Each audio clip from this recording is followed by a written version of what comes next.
on the northern coast of Egypt. These days it has very little of its former glory, but what lies beneath it may hold the secret to uncovering a famous mystery, that of Cleopatra, the most memorable Egyptian queen in history. The recently discovered tunnel is also known as a geometric miracle for its time. Excavations have uncovered a 43-foot-long structure below the ground, which is partially submerged in water. Its shape and construction technique are similar to that of the Eupalinos tunnel, another amazing ancient discovery. This one is located in Greece and was built by excavating simultaneously from 2 points, aiming to have them meet in the middle. The use of math and geometry to make this construction was astonishingly precise for those days, more so since it was built near a mountain. Archaeologists that have been working on the Taposiris Magna site since 2004 believe this tunnel may lead to the lost tomb of Cleopatra. The clues they found so far seem to back up this theory. For starters, the city and its temple were built by one of Cleopatra's ancestors, Ptolemy II. All the architecture seems to indicate it was dedicated to the ancient spirit Osiris and his queen Isis. Throughout her reign, Cleopatra did try to associate herself with Isis, so it may be no surprise she chose this location as her final resting place. Scientists have yet to pinpoint Cleopatra's tomb, but research continues with the help of modern technology. To study this location better, archaeologists have even used a special device called ground-penetrating radar. This tool allows us to analyze what lies beneath the ground without being intrusive. Since this tunnel is so old, research needs to be done very delicately. Seeing pictures of what's underground before you start digging is incredibly useful and has been done here since 2011.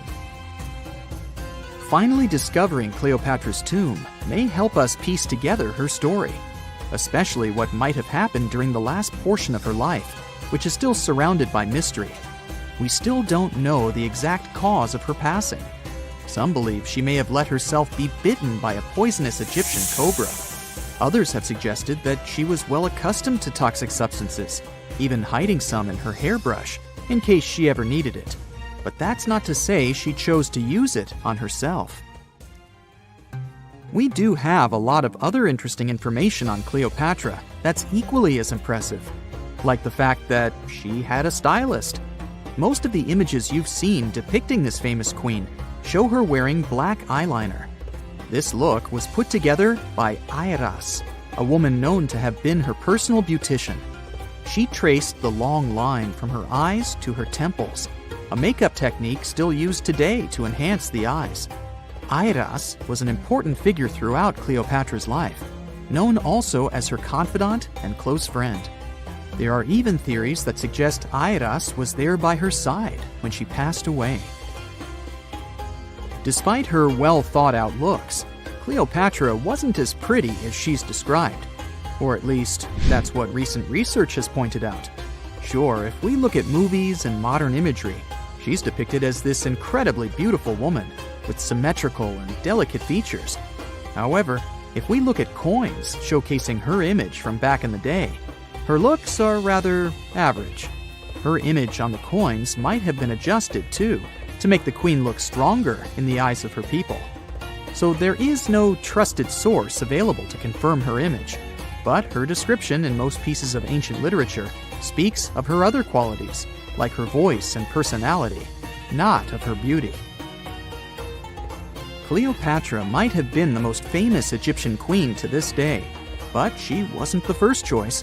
She did have an older sister, Berenice, that was initially supposed to take the throne.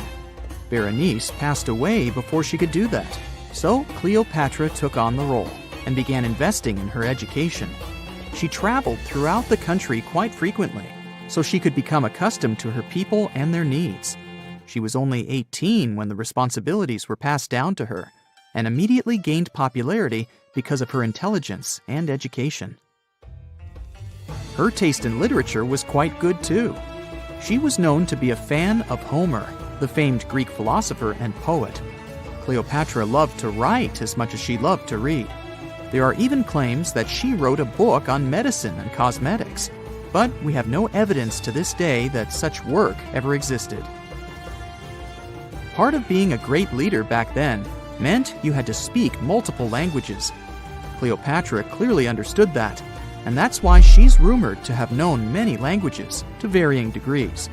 Some archaeologists suggested she spoke Greek, Egyptian, and Ethiopian, as well as many Arabic dialects. She might have even spoken Latin, but there's little evidence to support this claim. She might not have had angelic looks, but Cleopatra was really careful with the way she looked, even with her diet. She was known to have enjoyed simple meals, including a variety of fish. Since she lived close to the Mediterranean Sea, it's really no surprise. As a treat, she liked to eat stuffed pigeons, which she also served to her guests. Other dishes on the menu included vegetables and fava bean soup. Fruits and nuts weren't missing from her diet either, and she was also a big fan of honey.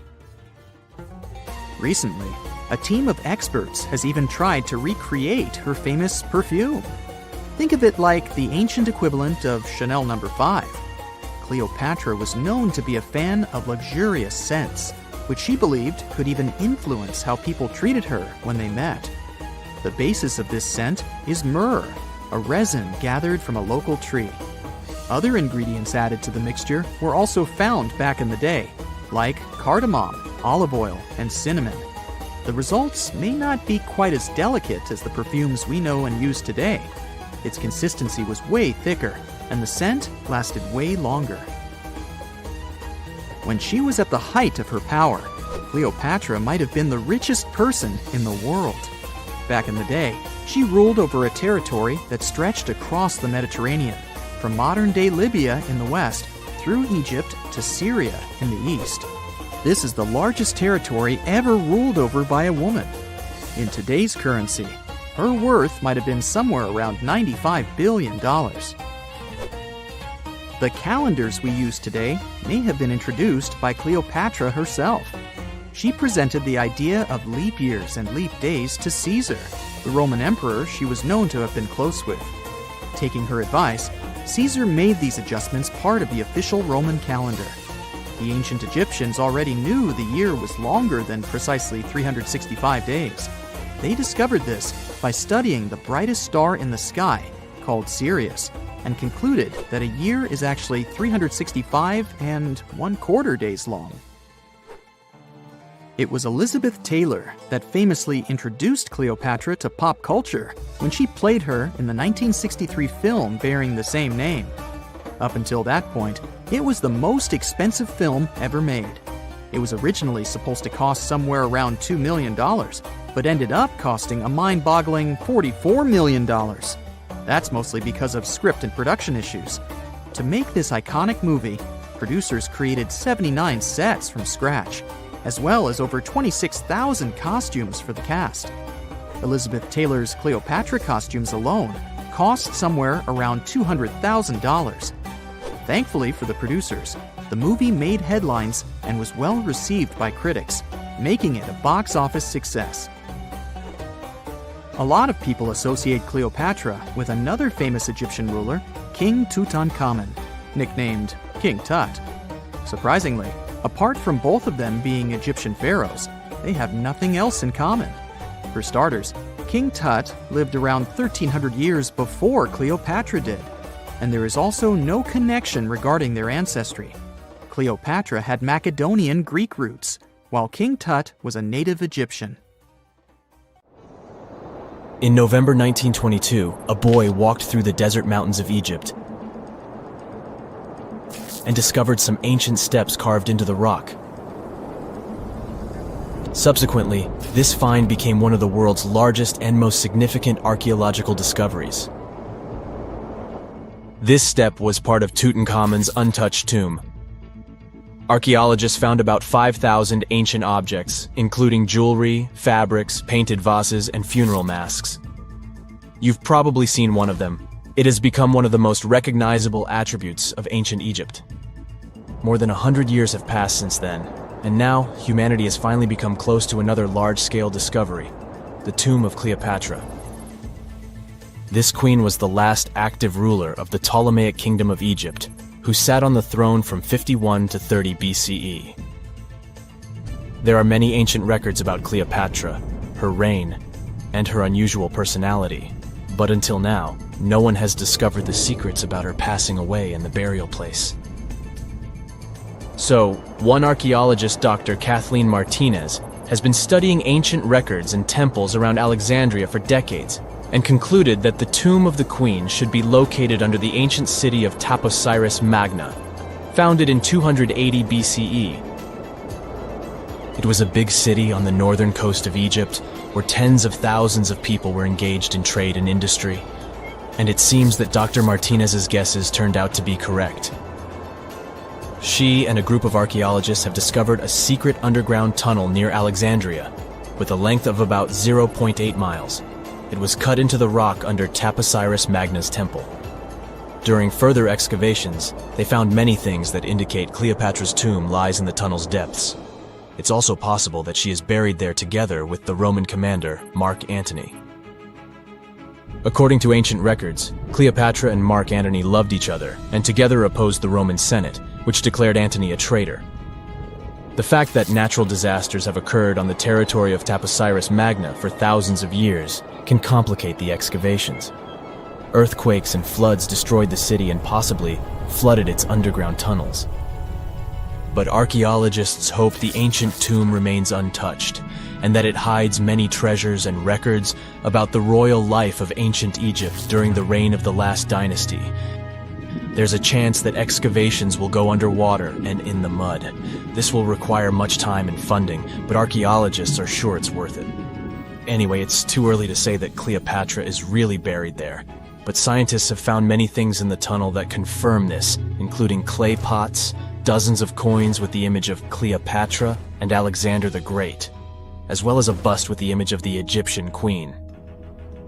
Cleopatra is still one of the most popular personalities in Egypt, on an equal footing with Ramses III and Tutankhamun. She inspired many films, paintings, and books, but what made her so popular? She became famous for her inconsistency. She was a beautiful, intelligent ruler who pulled Egypt out of the crisis and made it a prosperous power. Medieval Arabic texts say she knew chemistry, mathematics, and philosophy, and may have written several scientific books. She knew several languages and had excellent diplomatic skills. At the same time, there are many legends that she was a femme fatale who drove many men crazy. However, there's no evidence that her beauty was incomparable. The image of a stunning model was created by Hollywood when it made several films where famous actresses performed the role of Cleopatra. And the Roman Emperor Octavian, the adopted son of Julius Caesar, specially created the image of Cleopatra as an insidious seductress because he was her enemy. Even though she was born in Egypt, Cleopatra wasn't an Egyptian. Her ancestors were Greeks, among whom was one of the generals of Alexander the Great. However, the people of Egypt loved her. She learned the language and was very sensitive to the traditions of this country. She knew the history, mentality, and customs of ancient Egypt well. She raised the level of its economy and strengthened its status as a world power. Much of this was made possible thanks to her cunning and impressiveness. She loved theatrical performances and lavish celebrations. She knew how to surprise people and put on a show. But behind the exterior image of a luxury lover was an intelligent and calculating ruler. Ancient Egypt was a rich, luxurious country, and Cleopatra did everything to increase its wealth and strengthen its position in the international arena. For example, she was once in conflict with her brother Ptolemy XIII. The queen knew that she wouldn't be able to resist him, so she decided to attract Julius Caesar to their side. The Roman emperor arrived in Alexandria, where Cleopatra wanted to meet him, but Ptolemy knew about her plans and was about to prevent her from coming to Caesar. Then, instead of a rich and noisy arrival, Cleopatra decided to make her visit inconspicuous. She wrapped herself in a carpet or linen bag the emperor's servants carried into Caesar's private chambers. Cleopatra emerged from the carpet and impressed the Roman emperor with her beauty and determination. As a result, they fell in love with each other and became close allies. After some time, she impressed another influential Roman for diplomatic purposes. She arrived to meet Mark Antony on a golden barge with purple sails and silver oars. Cleopatra was dressed in the image of Aphrodite and sat under a magnificent canopy.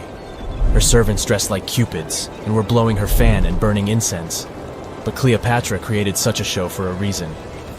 She knew that Antony revered Greek mythology and considered himself the embodiment of Dionysus.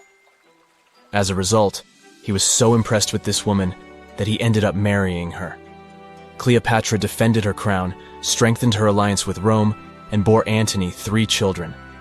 In Egypt, they threw big parties and enjoyed wealth with power.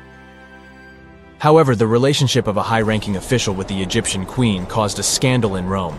Octavian was Antony's primary opponent in the struggle for power, so he exploited the situation to darken the competitor's reputation. He used propaganda to make Cleopatra an insidious seductress in the eyes of Roman citizens. He accused Antony of succumbing to her charms. The Roman Senate supported Octavian and declared Cleopatra an enemy. In 33 BCE, this conflict reached a high point when Antony's navy clashed with Octavian's fleet. The latter won and forced his enemy to flee to Egypt with Cleopatra. According to some records, they took refuge near Alexandria. Pursued by the Romans, they hid in one of Cleopatra's palaces and met their end. Some legends say that Cleopatra was an expert in poisons.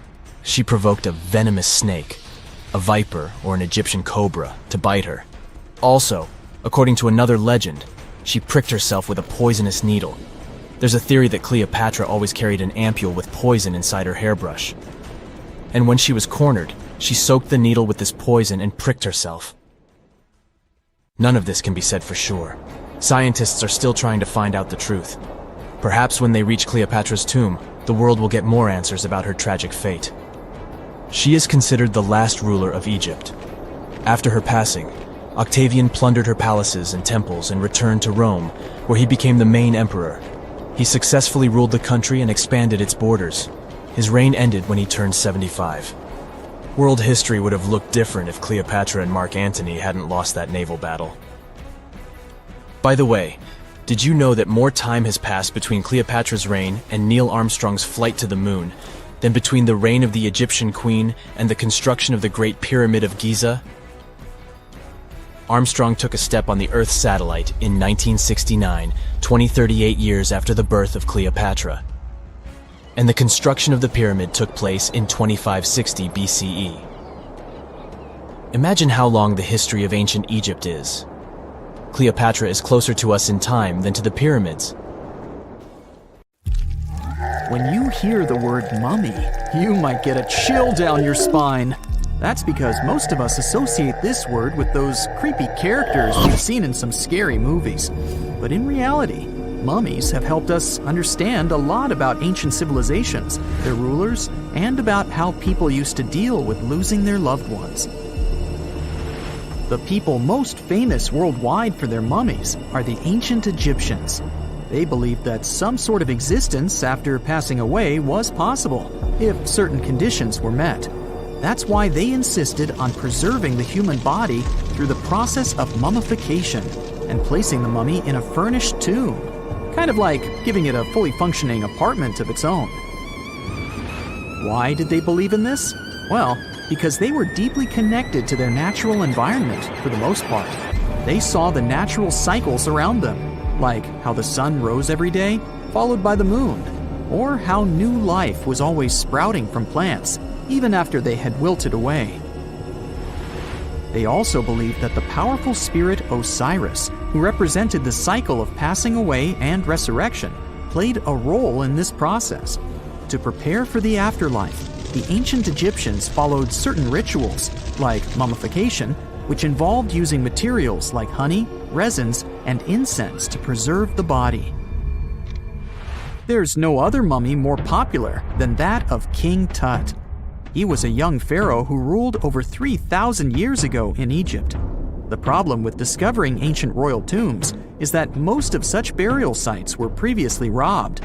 People knew ancient rulers had been left with many valuable belongings, so those locations became vulnerable to thieves. When King Tut's tomb was opened in 1922, people were excited because it had not been robbed, like many other previously discovered royal tombs. That's how well hidden it was. Inside, his mummy was encapsulated in a total of 3 coffins, including one made of gold. The objects found in his tomb showed us what ancient Egypt was like, and studying his mummy also helped us learn about the culture and practices popular at the time when he passed away. We also learned about his family by looking at his DNA. Scientists were able to discover that he had had a disease called malaria and a problem with his foot that might have made it hard for him to walk. Ramses II was another pharaoh in Egypt who ruled for 68 years, which was quite a lot back in the day. He was known for his expansion campaigns and building projects. Many objects from his time as a ruler still exist today, including a large statue of him. Ramses II was about 6 feet tall and lived to be about 90 years old. After looking at his mummy, scientists concluded that he may have had a medical condition that affected his spine. Now, remember those thieves I mentioned before? They are probably the reason why Ramses II ended up in a plain coffin in a secret collection of royal mummies at Deir al-Bahari, which was rediscovered in 1881. Thankfully, archaeologists were able to identify him because his journeys had been recorded on his wrappings. The process was really tedious too. In fact, in ancient Egypt, the mummification process could take a staggering 70 days to complete. A special person would say a very specific speech while delicately handling the body and drying it out using a type of salt called natron. They also used linen and resin to make the body look more lifelike and to wrap it in cloth. The tomb was equally as important for ancient Egyptians. The walls of King Tut's tomb, for example, were adorned with intricate artwork that depicted his journey to the afterlife, from his burial procession to his passage through the underworld. The ancient Egyptians believed that everyone made this journey after passing away, and they filled their tombs with items and paintings to help the person in their spiritual travels. Additionally, the walls of the tomb were decorated with spells from a special book, which contained a collection of poems that the Egyptians believed would help people reach the afterlife. And speaking of how important this journey was, people also placed food in these ancient tombs. In King Tut's tomb, archaeologists discovered 36 jars of vintage beverages and 8 baskets of fruit, which were believed to be left there to help him in his journey to the afterlife. The Egyptians believed that traveling to the afterlife took a really long time, so they left a lot of supplies, such as food and water, to sustain their loved ones. Pharaohs also generally had numerous luxurious garments and beautiful jewelry in their tombs to ensure that they would have a fashionable journey. These items included various types of linen clothing, such as tunics, scarves, gloves, and headdresses, as well as a lot of gold jewelry with precious stones, like bracelets, buckles, pendants, necklaces, rings, and even precious depictions of insects for protection. Some were also deposited with fans made from ivory and ostrich feathers to keep them cool in the afterlife. Some ancient rulers were even placed in their forever apartments along with boats. For example, Pharaoh Khufu built the Great Pyramid at Giza as his tomb, and a large ship was found inside. King Tut, however, was buried with multiple boat paddles, but no actual boat. Instead, he had 3 chariots and numerous walking sticks made of precious materials, perhaps indicating he'd rather travel to the beyond by land, not by water. Amongst the most interesting objects found near ancient mummies are bottles of oils and perfumes. If rulers were supposed to be fashionable, why not smell nice too, right? Also, some of them had some ancient kinds of board games, most of them made out of precious materials like gold or ivory. One of those games was called Senet. It was very popular amongst the ancient Egyptians and very similar to modern-day chess. The ancient Egyptians may have the most famous mummies out there, but they weren't the first to invent the procedure. In fact, it all started in South America with an ancient civilization named the Chinchorro. As far as we know today, these people were the first to mummify their loved ones that had passed away. They did it somewhere around 2,000 years before the Egyptians started their own rituals. Sure, we can tell a lot about ancient rulers by studying these mummies, but until recently, We had no idea what they really looked like during their lifetime. Not so long ago, though, some very special mummy paintings were found by archaeologists studying ancient Egyptian objects. These mummy portraits are highly detailed paintings of individuals that were made while they were still alive. Such paintings were often painted on wood, as opposed to the classical portraits we all know about, which are painted on canvas. They are known for their realism and beauty, and have even been used by researchers to diagnose diseases by comparing them to the corresponding mummies. Some of these portraits also include depictions of jewelry, which was later found on the mummies. The recent discovery of these mummy portraits in Central Egypt is significant, as it marks the first time in over a century that such paintings have been found. Mummies appeared all around the world naturally, too. Mummification can occur without people intervening because of natural conditions, like extremely cold or hot environments, places with a lack of oxygen, or accidental exposure to chemicals that preserve the body. These conditions don't allow bacteria to grow, resulting in the body remaining more or less intact. Famous Otzi was one of these mummies. We know today he was a man who lived around 5,000 years ago in Europe. But upon his discovery in the Alps in 1991, Austrian authorities initially believed that he was a modern mountaineer because of how well preserved the body was. However, after the Iceman was removed from the glacier, it was determined that he was actually from the Copper Age. When you think of an epic desert scene with blazing sun, endless dunes, and those magical little oases, you probably picture the legendary Sahara, right? But what if I tell you that 11,000 years ago, this vast expanse of hot sand looked totally different than it does today? Yeah, I don't know, I wasn't around then. But I'm told that back then, what we now call a desert was a lush paradise, brimming with lakes, rivers, grassy plains, and even woodsy forests. So, where did all this water go? There are many stories about the distant past of our planet when deserts were covered with jungles and forests, and then something happened, like changing climates or colossal earthquakes, and it all turned green lands into dunes. But how about a theory that Sahara became a desert because of humans and goats? The Sahara has seen its fair share of wet and dry drama throughout the ages, mostly thanks to little shifts in Earth's orbital tilt, causing variations in how much solar radiation hits the atmosphere. There were even times called the African humid periods, when the rain would pour in and transform the dry landscape into a bright green haven. But between 8,000 and 4,500 years ago, something really funky happened to this region. Certain areas went from humid to dry, way too fast to explain it by just orbital changes. In the blink of an eye, the lush Sahara turned into the Sahara we know today. Now, if you ask scientists why it happened, they will tell you, oh, it's just poor parameterization of the data. Bet you didn't get it, did you? What? Well, right, let me translate it from scientific to common human. It means they really don't know the answer themselves, and they got a bunch of missing puzzle pieces. But as scientists sifted through ancient dirt and pollen samples, they spotted a quirky trend. Wherever there were pastoralists, also known as humans with their domesticated animals, the plant life seemed to shift. It was as if every time humans and their furry friends meandered through the greenery, they turned it into scrub and desert right behind them. Oops.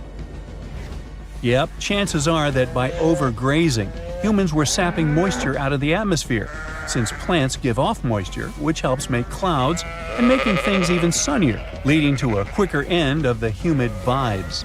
Plus, our ancestors may have been getting a little too cozy with fire for land management, further speeding up the desert takeover. Anyway, scientists are sure that this lush Sahara would have turned back into desert eventually, even if humans hadn't shown up, thanks to Earth's natural rhythms. So there's no need to pin this abrupt change solely on humans. It could simply be about nature getting feedback from vegetation and dust cycles. It's difficult to determine what caused these changes, as it's all interconnected. During the last humid period, the Sahara was filled with hunter-gatherers. As things got a little drier, they started herding animals for food. The weather pushed people to herd cattle. It's also possible that grazing sped up the landscape degradation. So, which came first, the chicken or the egg? Or in this case, the human or the cow? It's tough to tell with the evidence we have now. Now today, it's safe to say that water is no longer that big of a problem in the Sahara, even though it's a huge desert and the times of lush forests there are long gone. But technology's got us covered. For example, the Nubian Sandstone Aquifer System, the biggest underground water stash on the planet.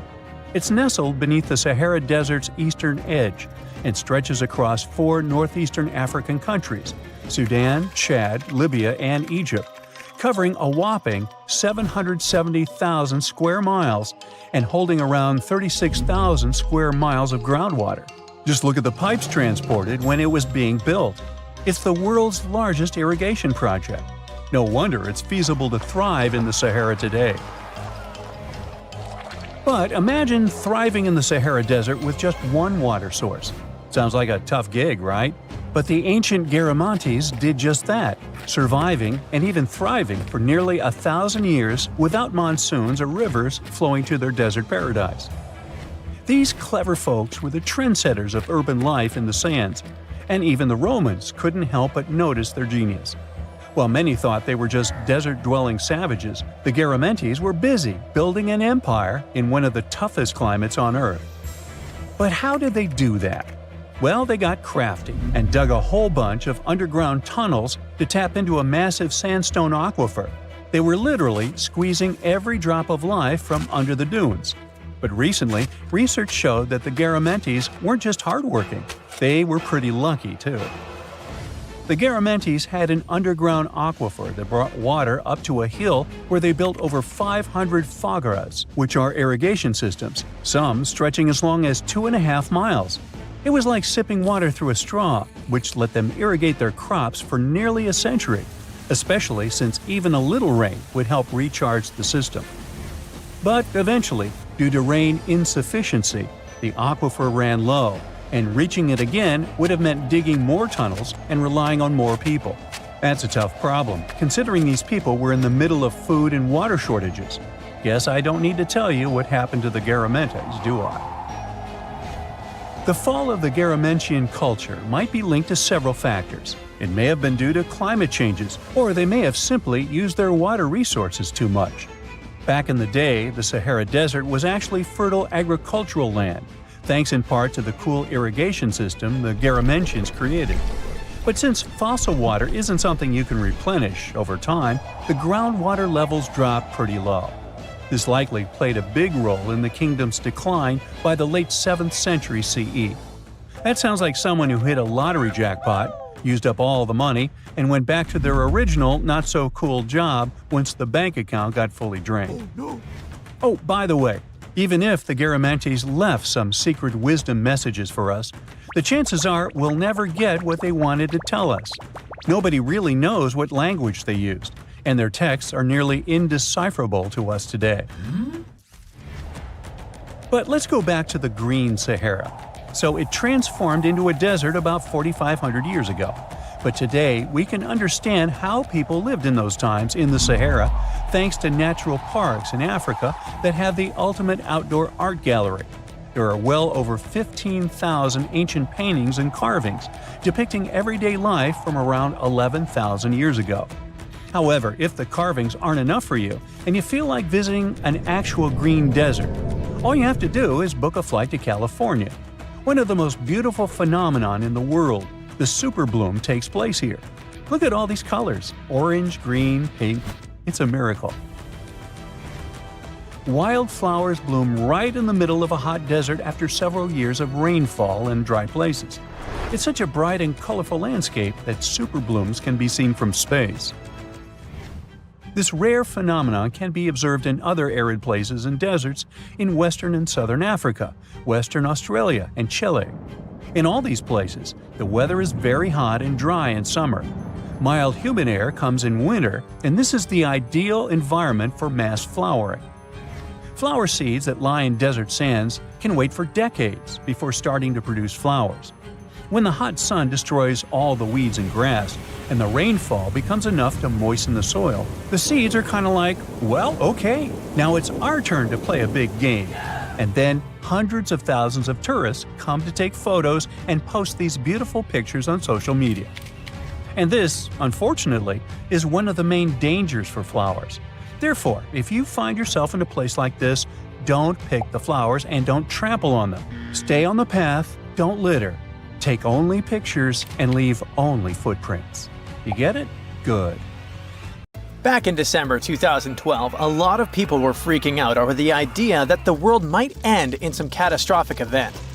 And it was all thanks to the famous Maya calendar. This ancient way of tracking time had been the subject of endless speculation.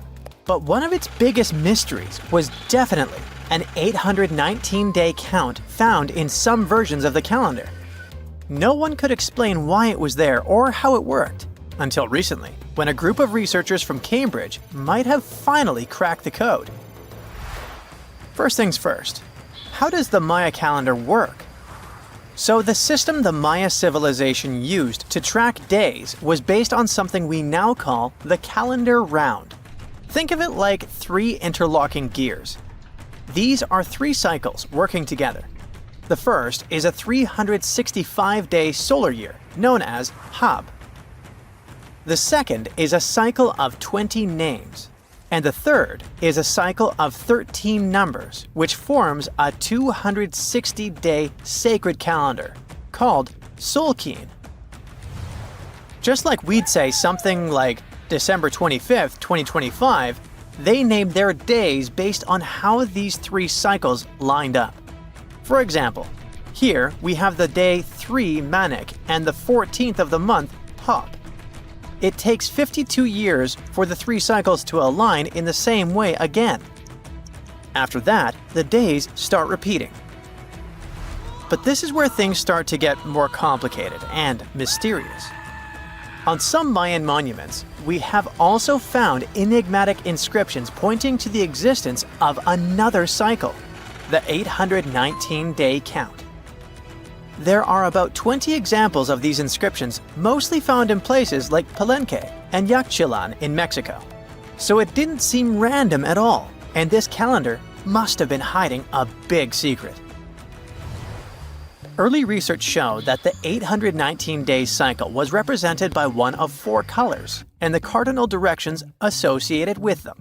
Black was tied to the west, red to the east, white to the north, and yellow to the south. Researchers also discovered that this period of time could be broken down into 3 smaller cycles. One of 9 days, one of 7 days, and one of 13 days. Multiply them together, and you'd get 819 days. Pretty cool, but why did they do that? This color scheme and the 3 cycles seemed like a basic level of interpretation, and experts were pretty sure its real purpose was still hidden from us. Another thing researchers noticed is that this strange count of days was mostly shown using a Y glyph, followed by a number. But in some cases, they also added a glyph representing Kawil. This was a powerful Maya deity, often associated with creation and lightning. He was usually symbolized by a torch coming out of his forehead, representing the spark of life. But in the 90s, a study suggested that when Kawil's inscription showed smoke and fire coming from his forehead, it could actually represent the planets Jupiter or Saturn, or maybe even both. Wait, that means that the 819 days count could be linked to both planets in some way. From there, research focused on figuring out what that link might be. The first conclusion is that this calendar might have helped the Maya track the movements of those planets in some way. Then they started noticing something interesting. These cycles could be specifically tied to the synodic periods of Jupiter and Saturn. By synodic periods, we mean the time it takes for a celestial body, like a planet, to return to the same or nearly the same position as seen from Earth. While this possibility was pretty exciting, something didn't quite add up. Each planet moves very differently, and trying to fit multiple planets into an 819-day span just didn't seem to work. In other words, this 4-part color-coded calendar system was simply too short to align perfectly with the synodic periods of the visible planets. So it looks like we're back to square one. This mystery had people scratching their heads for ages, until 2023, when specialists realized they might have been looking at it all wrong. Researchers actually needed to shift their perspective. Instead of seeing this system as 819 days, they needed to consider the number as representing timelines. And this period of time could be just a small part of a much, much bigger calendar. You see, as we said earlier, this cycle seemed to track the period when a planet became visible to people on Earth. To prove that these 819 cycles were timelines, not actual days, researchers needed a planet that could serve as a starting point to back up their theory. In this case, it was Mercury. And there's a pretty simple reason for that. Mercury's synodic period is 117 days, which fits perfectly into the calendar count. I mean, if you take 1819 and divide by 117, you get the number 7. So, Mercury is the only visible planet whose synodic cycle fits neatly into this period as whole numbers.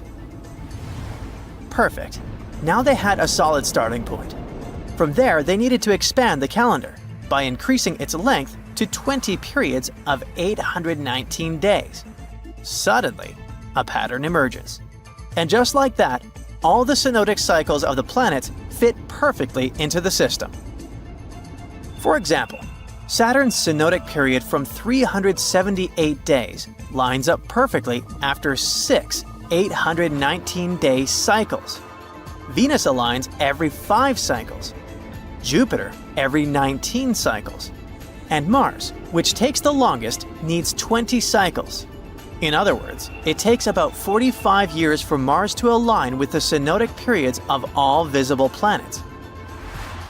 So, this is how researchers determined that the ancient civilization wasn't referring to days, but rather to timelines. The Maya astronomers came up with this count as part of a larger calendar system of 20 periods. But then a question comes up. Why was studying the synodic periods so important to the Maya?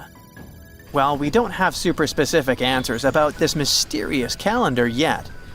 But what we can say for sure is that the Maya truly believed in the powerful influence of the cosmos on daily life.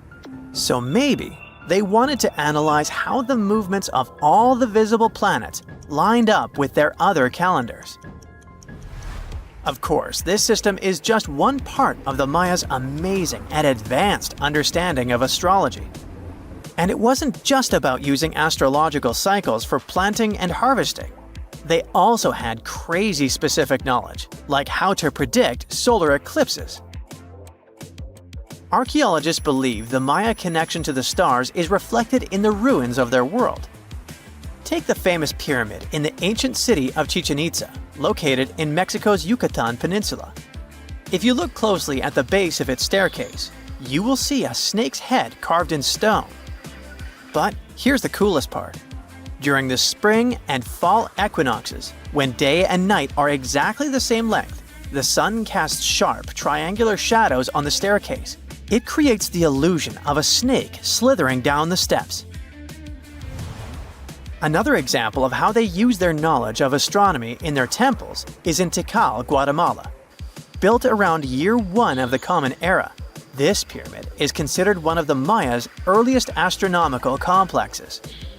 And its alignment and orientation allowed them to track and calculate solstices and equinoxes with incredible precision. The Maya were skilled sky watchers. Just like we have modern-day high-tech observatories with round domes, they had something similar. Meet El Caracol. The name means snail in Spanish and refers to the spiral staircase inside the tower.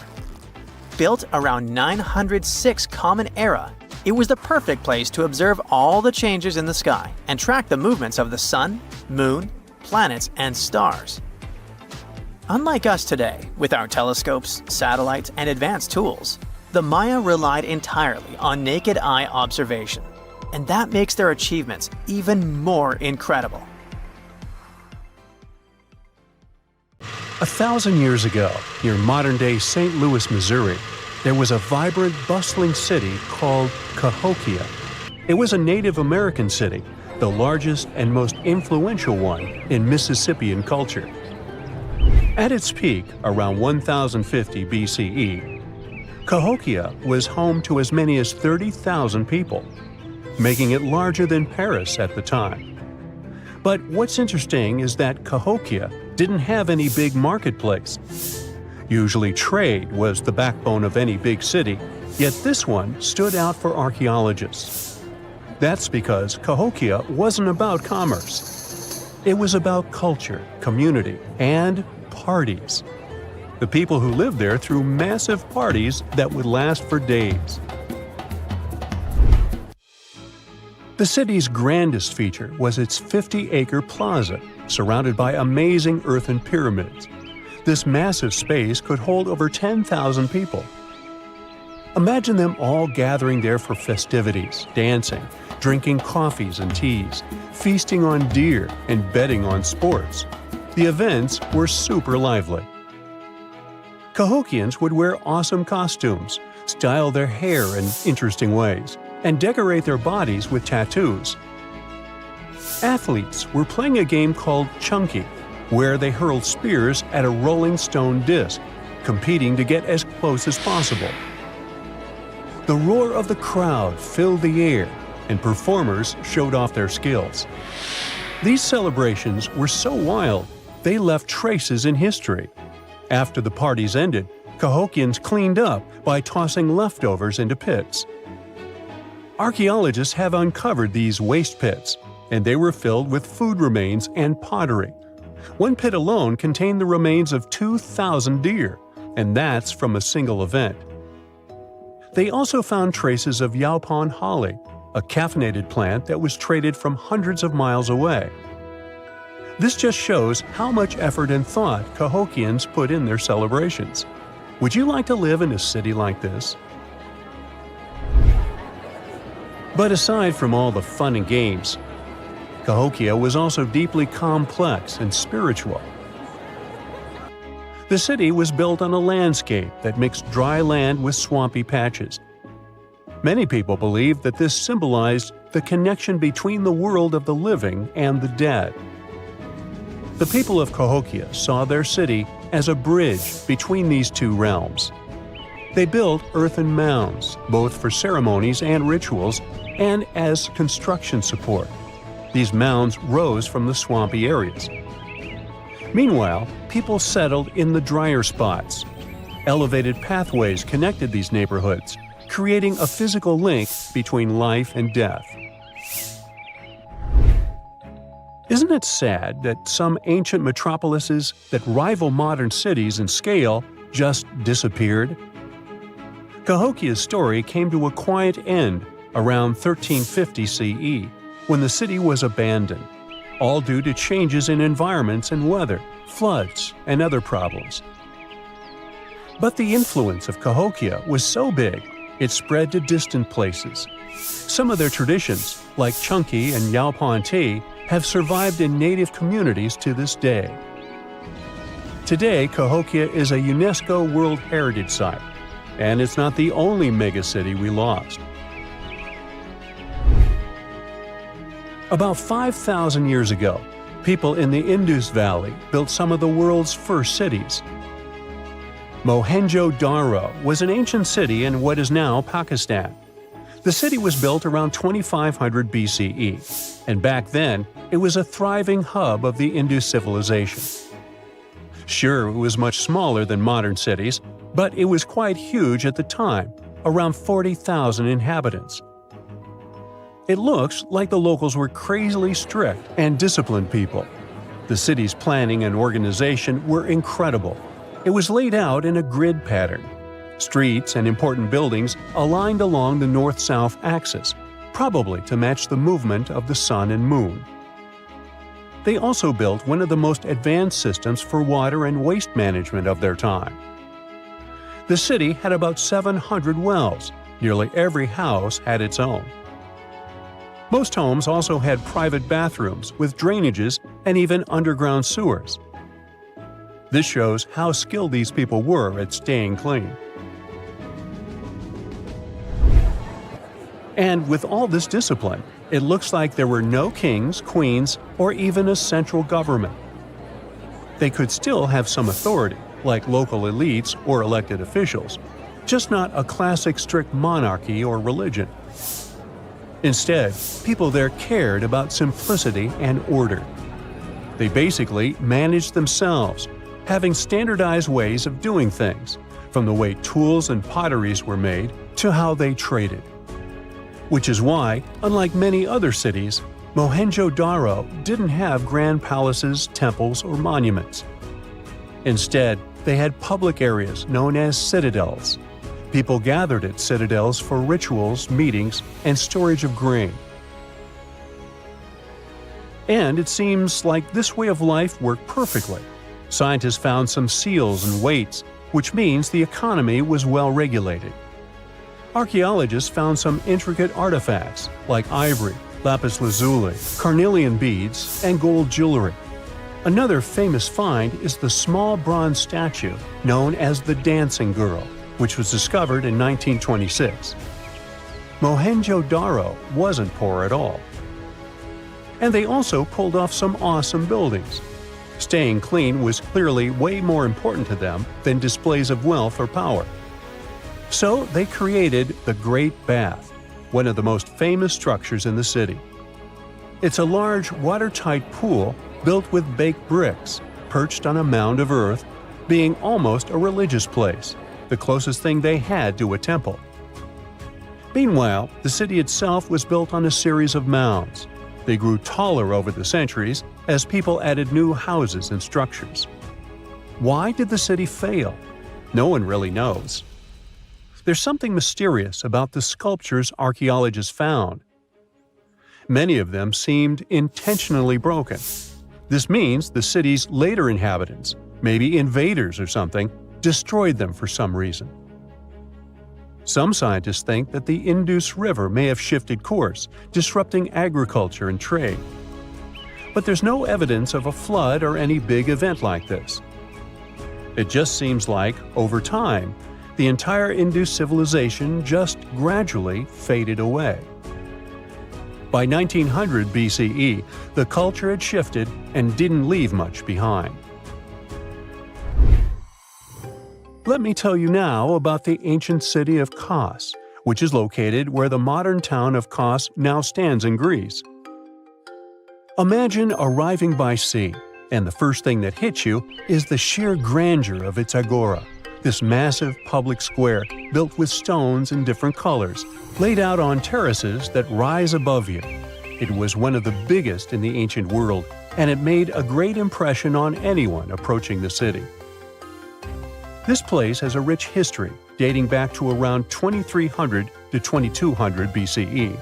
A long time ago, local folk gathered up from different parts of the island to form a new city in the northeast. People have lived there since the Bronze Age, and over time, it became a super important center of culture and trade. And no wonder, since it's right near a natural harbor. The harbor was sheltered by two breakwaters, and people built some of the most important religious sites there, including the sanctuaries of Aphrodite and Hercules. Kos wasn't just beautiful, though. It had some brilliant design. The whole city was laid out in a neat grid, with streets crossing each other at perfect right angles, literally looking almost like a modern city. Thanks to this, moving around was super easy, and the blocks, or insulae, were big enough to fit several large houses. Kos remained largely unchanged until the 6th century CE.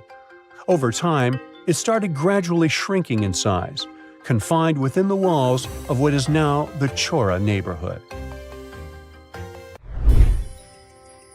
Meanwhile, Palmyra was an ancient city built around a beautiful oasis sometime around the 3rd millennium BCE.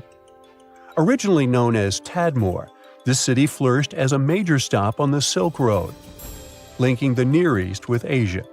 It was a thriving center of trade and culture. They had a marketplace, assembly buildings, grand gates. In other words, this place was bustling with life. The city has been through many hands throughout its history, from the Byzantine to Arab caliphates, which is probably why it had some awesome architecture. An interesting blend of Greco-Roman, Persian, and Arabic vibes. The Temple of Bel, the Great Colonnade, and a Roman-style theater. But, like all the others, it decayed over time. Palmyra's importance faded, and by the early 1400s, it had been largely destroyed. But at least its ruins remain. Right now, they're a UNESCO World Heritage Site. Egyptian archaeologists made an extraordinary discovery near Cairo just recently. Drumroll, please.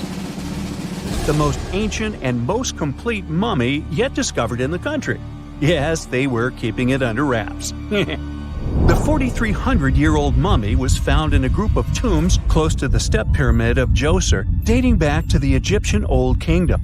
It was covered in layers of gold.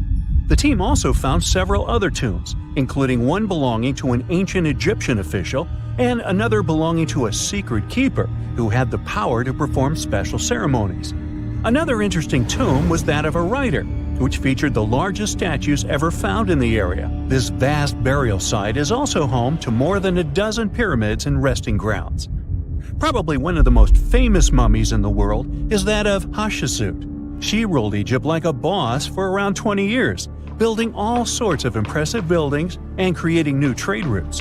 But when archaeologist Howard Carter found her tomb in the Valley of the Kings, her sarcophagus was empty.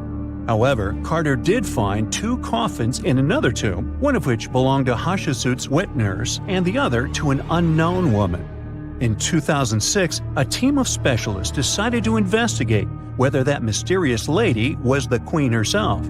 They found a molar tooth in a wooden box with Hatshepsut's name on it, and when they compared it to a gap in the mummy's mouth, it was a perfect match. Ramses II was a pretty impressive ruler, but it was his mummy that eventually made history. Now, we don't hear too much about his daddy. Okay, I'll stop. Ramses is considered to be the most powerful pharaoh in all of Egypt, as he reigned for a whopping 6 decades. He also lived to be over 90 years old. Now that's pretty amazing, considering the time he lived in. Ramses II supposedly had over 100 offspring too. Talk about a big family. When he passed away, his body was originally buried in the Valley of the Kings, but some sneaky guys tried to rob his tomb of all his treasures. Officials back in the day weren't having any of that though, so they moved his body to a secret location to keep it safe. Fast forward to the 1800s, and Ramses II's mummy was discovered along with a bunch of other rulers and important officials. But it wasn't in the best condition, so archaeologists flew it to Paris to get it, pampered. Problem was, he couldn't just be transported into another country. The only solution available was to give Ramses II his own passport. His occupation was listed as king, and the document even featured his photo. Most mummies aren't necessarily known for having the most hydrated skin. But that of an ancient woman, also known as Lady Di, proves otherwise. No, not that Lady Di. This wealthy lady from ancient times was discovered in an ornate tomb in 1971, and she looked fabulous, if we can say so about a mummy. Thanks to the special conditions in her tomb, like the moisture in the environment and the lack of oxygen, her body was almost perfectly preserved. Her skin was soft, her hair was on point, and she was still flexible. The museum that now proudly displays her mummy also shows a ton of fancy items that were buried with her, like dinnerware and musical instruments. Archaeologists investigated the mummy further and discovered that she passed away from a heart attack at around 50 years old. Even though it hasn't been around for over 2,000 years, Lady Di is still making history. The mummy of Otzi the Iceman was discovered in the Alps in 1991. Austrian authorities initially thought he was a modern mountaineer because he was so well preserved. Turns out, he was actually from the Copper Age. He was found in a mountain pass over 10,000 feet above sea level. Through studying his mummy, we've learned so much about life in Copper Age Europe. For example, we know that he was a native of Central Europe and enjoyed eating meat. He also suffered from arthritis, narrowing arteries, and intestinal problems. But he likely used acupuncture and medicinal herbs to treat these conditions. And apparently, he was pretty handy with tools. He sharpened them just days before his untimely demise. Who knows if he was expecting trouble or just getting ready for some routine work. Now, King Tut and his story is most likely the one that made all mummies famous. This pharaoh passed away at the young age of 19, more than 3,000 years ago. But his mummy is still one of the most well-known in the world. When his tomb was opened in 1922, people went wild because it was still intact, unlike many other royal tombs. It had some seriously blinged-out coffins, including one made of solid gold. Not only did Tut's tomb give us a glimpse into ancient Egyptian history, but his mummy also taught us a lot about the time he lived in. DNA analysis helped identify his parents and revealed that the pharaoh had a rare bone disorder that might have made walking a bit tough. Now, Ginger is most likely one of the coolest mummies you'll ever hear about. He's like a time traveler from 5,000 years ago who's still looking fly with his golden hair and perfectly preserved nails. Ginger was discovered in Egypt and is believed to be the earliest known mummified body. Before people even knew about mummification, they used to place bodies in shallow graves in the hot, dry sand. And since the sand absorbed all the water, bacteria couldn't reproduce and the body was preserved naturally. Now, scientists are not sure if Ginger's preservation was intentional or not, but since he was buried with some pottery vessels, it's likely that whoever buried him knew some serious preservation techniques. If you want to meet Ginger in person, he's currently chilling at the British Museum. One Dutch art collector bought a statue from Asia and ended up finding a weird discovery. The statue contained a mummy hidden inside. Unfortunately, the body was too fragile to move, so they had to leave it there. The coolest part is that this mummy is over 1,000 years old and was on display for 200 years before being encased in the statue. When scientists did a CT scan, they found out that the mummy was filled with paper scraps covered in writings. Experts think he might have done this thing called self-mummification, which is a pretty intense process involving a special diet and tea that makes your body less prone to bacteria. Only a few people could handle this ritual, and those who managed to do that were seriously respected. No other Egyptian queen has baffled scientists and historians like the stunning Nefertiti. Based on her statues, she was known for her slender neck, wide eyes, and high cheekbones. Her name translates to "the beautiful woman has come." Talk about living up to your name, huh? Even though she wasn't a pharaoh herself, Nefertiti still managed to leave a lasting impression. Written records suggest that, as a wife and queen, she held an incredibly influential role. Because of her power, she was indeed admired, but she also managed to make quite a lot of enemies throughout her life. She was also related to King Tut, but not biologically. Rather, she was his stepmother. So far, locals have yet to identify her mummy, but that may soon change. A local Egyptologist who has been busy excavating tombs in the Valley of the Kings has found two mummies that he believes could be Nefertiti and her daughter. According to specialists, we may soon finally get a definitive answer about the identity of these two mummies. And if one of them does turn out to be Nefertiti, we could be in for a real treat. DNA analysis and CT scans of the mummy could give us the most complete and accurate image of the queen that we've ever seen. It's crazy to think that we've only scratched the surface of what lies beneath modern-day Egypt. Nefertiti ruled during a time of great power and prosperity in Egypt, but unfortunately passed away in a period of social turmoil, leading to her gravesite being lost. Now, where's my mummy? A girl, once and beautiful, ended up in a grave with a huge sickle across her neck. There were no signs of violence, no indications of any actual crime. Yet, someone was clearly terrified when they forced her into that grave. So scared that they even placed a padlock on the big toe of her left foot. They wanted her to stay in the tomb once and for all, fearing she might rise and take revenge on them. So, a whole community turned against a young lady who wasn't even over 20 years old, deeming her to be of ultimate danger. Do you see what I'm driving at? Let's test your historical knowledge. Who has been feared throughout human history to such an extent that commoners couldn't shake off that lingering sense of dread, even after their passing? If you say witches, warlocks, and vampires, you'd be completely correct. Just a little hint here. If you can't overpower someone physically, you can do it supernaturally.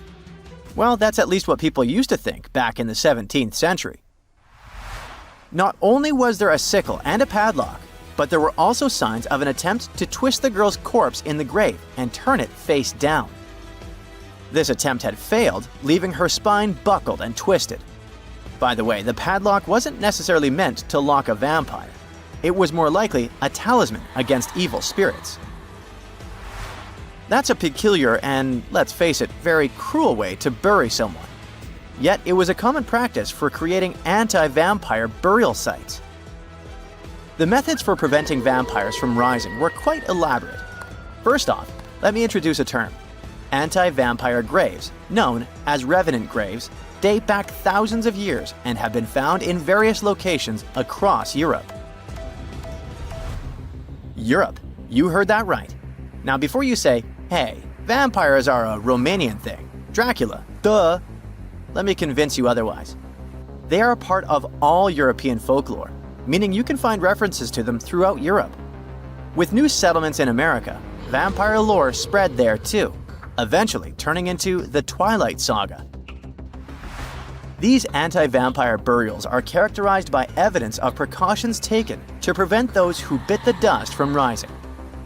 Such measures could include placing large stones on the deceased's legs or even piercing the body with a lance to fix it to the ground. To be completely safe, they could also consider removing the head from the torso. So, burying the body face down, cutting off the head, and pressing the body with a stone were the methods used to keep someone believed to be a demonic being from leaving the grave. Let's return to the poor lady, or rather, the girl. A couple of archaeologists, Dariusz Poliński and his partner, Magna Durodska, who happened to be partners in both crime and life, stumbled upon her grave. Strangely, all of her 206 bones remained untouched. Yet no gravestone, no name, nothing. Just a lonely grave on a hill in northern Poland. Poliński, a professor of archaeology, and Zagrodska began piecing together the story of the woman they eventually named Zosia. Carbon dating suggested she had been about 18 years old and had passed away about 350 years ago during a chaotic time in Poland's history. There is little documentation about this graveyard, which seemed to serve as a resting place for individuals marginalized by the community. Was Zosia a poor girl who had been marginalized because life forced her into the worst situation a lady could face? Not really. As the archaeologists delved deeper, they stumbled upon some hints that indicated she might have hailed from a rich family. Her burial featured a stylish bonnet, and the delicate silk along with shiny silver and gold threads found with it suggested that it was part of an elegant headdress. This all pointed to the idea that she had some serious status or wealth. But the way she was buried indicated her outsider status in the village of Pien. Perhaps her presence there was unwanted, hence the idea of her being a vampire, backed up by the manner in which she was forced into the grave and held there. By analyzing the structure of her skull and extricating DNA from her skeleton, scientists created a reconstruction of what her face might have looked like. The specialists meticulously reshaped Zosia's likeness using modeling clay on a 3D printed model of her skull, which proved to be a deeply moving experience. They remarked that while they often worked on face reconstructions, in this case, they also sought to restore her dignity. Utilizing these three methods, the team reconstructed Zosia's 400-year-old face, revealing the human story buried beneath supernatural beliefs. It's ironic, isn't it? First, people tried their hardest to make the world forget her face and prevent her from ever coming back. 400 years later, people did everything they could to bring her back to life. Her picture now is all over the internet, yet we will never see the faces of those who buried her. Alas, This reconstruction project only allows viewers to visually connect with Zosa, but her true story remains a mystery. But what we know for sure is that people who were deemed vampires were badly discriminated against, to say the least. Rumor had it that hungry vampires would even steal people to quench their thirst. Let's use math to prove this rumor wrong and prove that Zosa wasn't one of them. Back in the year 1600, there were only 537 million people worldwide.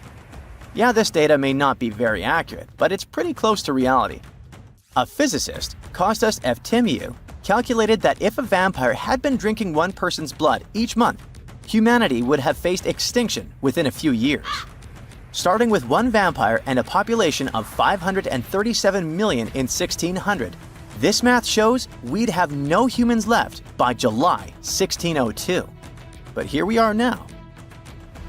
Well, while placing a stone on a corpse to make sure the vampire doesn't rise may be something new to you, there are also a bunch of stereotypical things associated with these creatures that you definitely know, such as garlic and mirrors.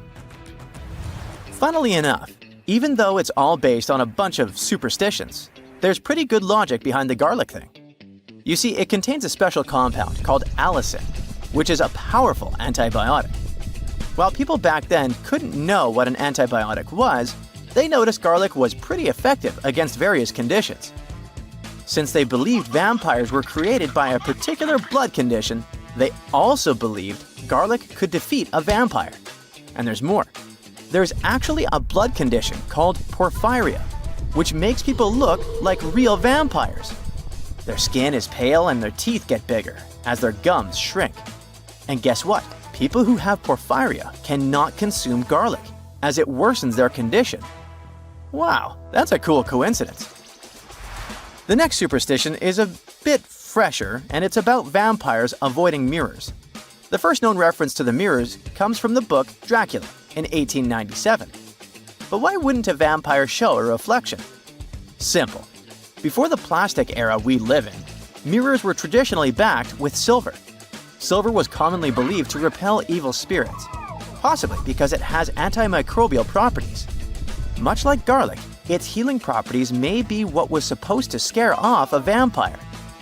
Another reason why suspected vampires may have avoided mirrors is the changes to their appearance from conditions commonly confused with vampirism, like porphyria and rabies.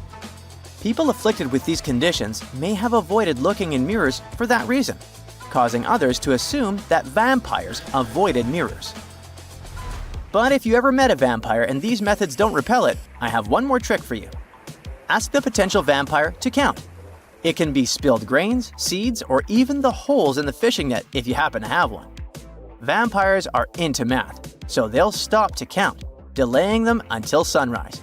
And we all know that vampires don't do well in sunlight. Ironically, it's Count Von Count, a vampire who teaches us how to count on Sesame Street. It's nighttime, and you're about to walk inside Pharaoh Tutankhamun's final resting place. You know, King Tut. You don't have a torch, but at least you came with a flashlight. You walk down several flights of stairs and observe how the walls are carved in hieroglyphics and what looks like a spell. Those who take anything from this place will be doomed for life, the spell says. Even if you don't really believe it, this scares you a little bit. You find a huge stone door. Is it a trap? You manage to open it, but oh no, it's only an empty chamber. You check your map. It seems like you're heading in the right direction. After what feels like hours, you realize you must be trapped inside a labyrinth. You try to retrace your steps, but you can't find the door where you came in from anymore. That's it, you think to yourself. You've fallen for the Pharaoh's trap. What's worse, you didn't bring a lunch. Okay, so we've all seen Hollywood movies where the main character is exploring ancient ruins and faces some seriously dangerous traps, right? We've been told Egyptian royalty protected their final resting places with venomous scorpions and snakes, sliding doors that will trap you for life, and giant rolling boulders that will crush anyone on their paths. The thing is, were these traps truly real? Well, I regret to be the one to break it to you, but this is all fiction. These elaborate traps were too technologically advanced for ancient civilizations to pull off. That is not to say, however, that there weren't any traps at all. Ancient civilizations, like the Egyptians and the Mayans, are known for their practice of building entire monuments dedicated to the ones who had passed away. These structures would often reflect the position of person occupied in society. So, for the really important people, the VIPs of their times, massive monuments were built to host their bodies long after they were gone. Some of these civilizations believed that a person's life would continue on the other side of the veil. For that reason, a person would be buried together with the belongings of their current life. If they had a lot of money and power and stuff, that meant their resting places would be filled with riches and gold.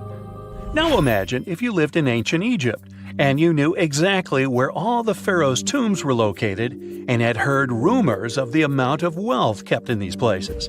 Maybe you would be tempted to go check it out, right? We're talking about large rooms filled from floor to ceiling with golden artifacts, jewels, and even money. I mean, it does sound tempting. And since there weren't any security guards protecting the entrance of these places, Egyptians needed to get creative as to how they would protect these riches. These old civilizations found some traps to be useful. A recurring one was building empty rooms inside the monument to confuse a burglar. Now, let's take a look at Amenhotep III's final resting place as an example.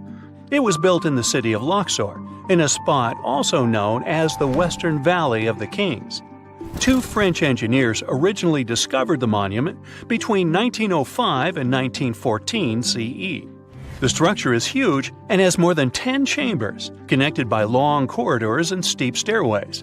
The King's Chamber is the most hidden one, and for an outsider to try and find it, they will probably enter a lot of empty rooms beforehand.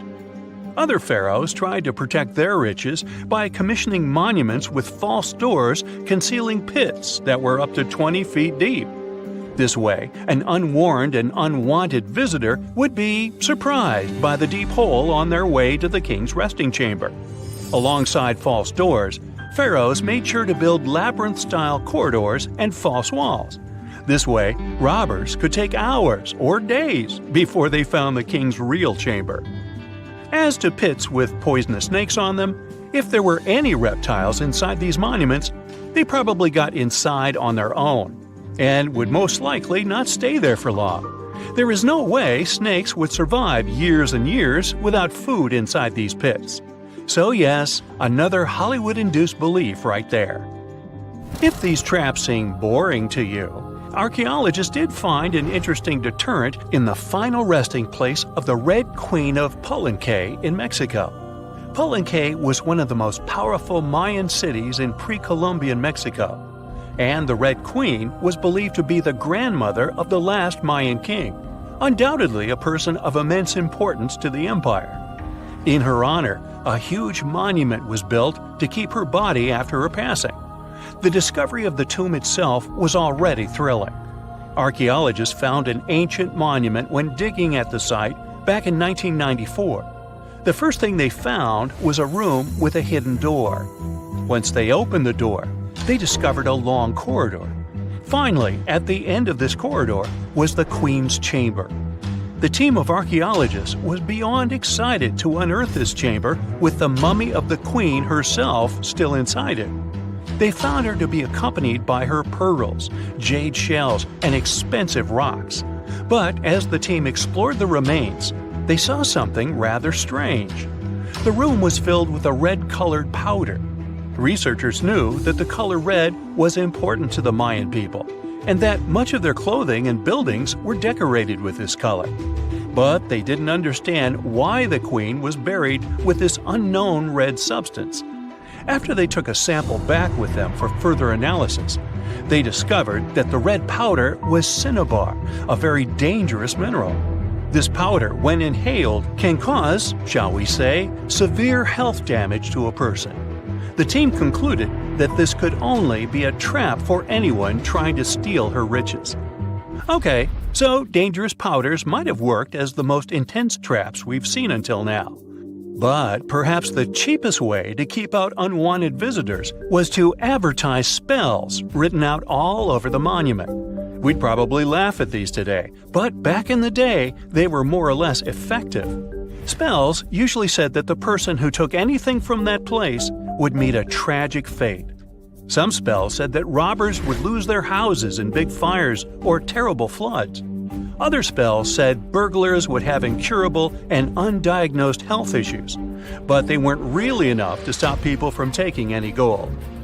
There are some stories surrounding how these spells might have been real. One of them is from the famous British Egyptologist Howard Carter, the one responsible for unearthing Pharaoh Tutankhamun's resting place in the 1920s.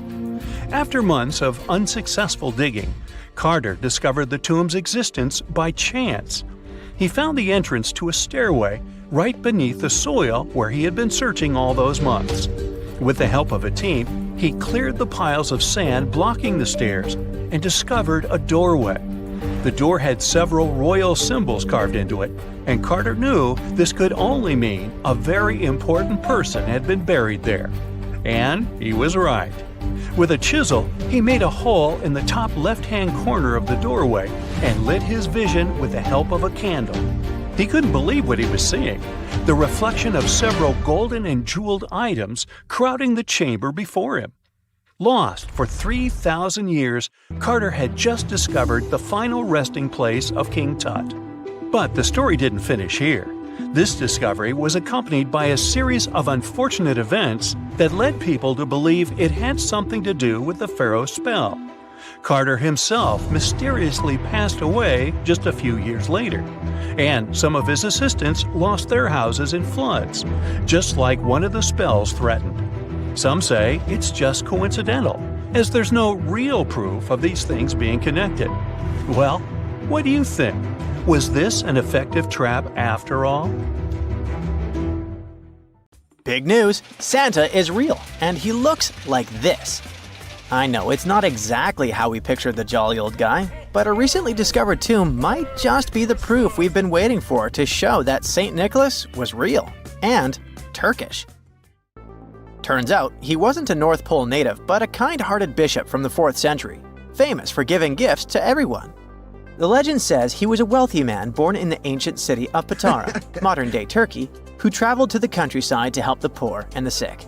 For centuries, though, people couldn't be sure he actually existed. Some historical sources say he was buried in Myra, which is now called Demre, Turkey. Since the 80s, archaeologists have been digging around this area, trying to prove it. And now, their Christmas miracle has finally come true. After digging 6 feet deep in an annex of St. Nicholas's church, they uncovered a mysterious limestone tomb, about 2 meters long. While they're pretty sure this is St. Nick's final resting place, they're still searching for an inscription to confirm its exact age.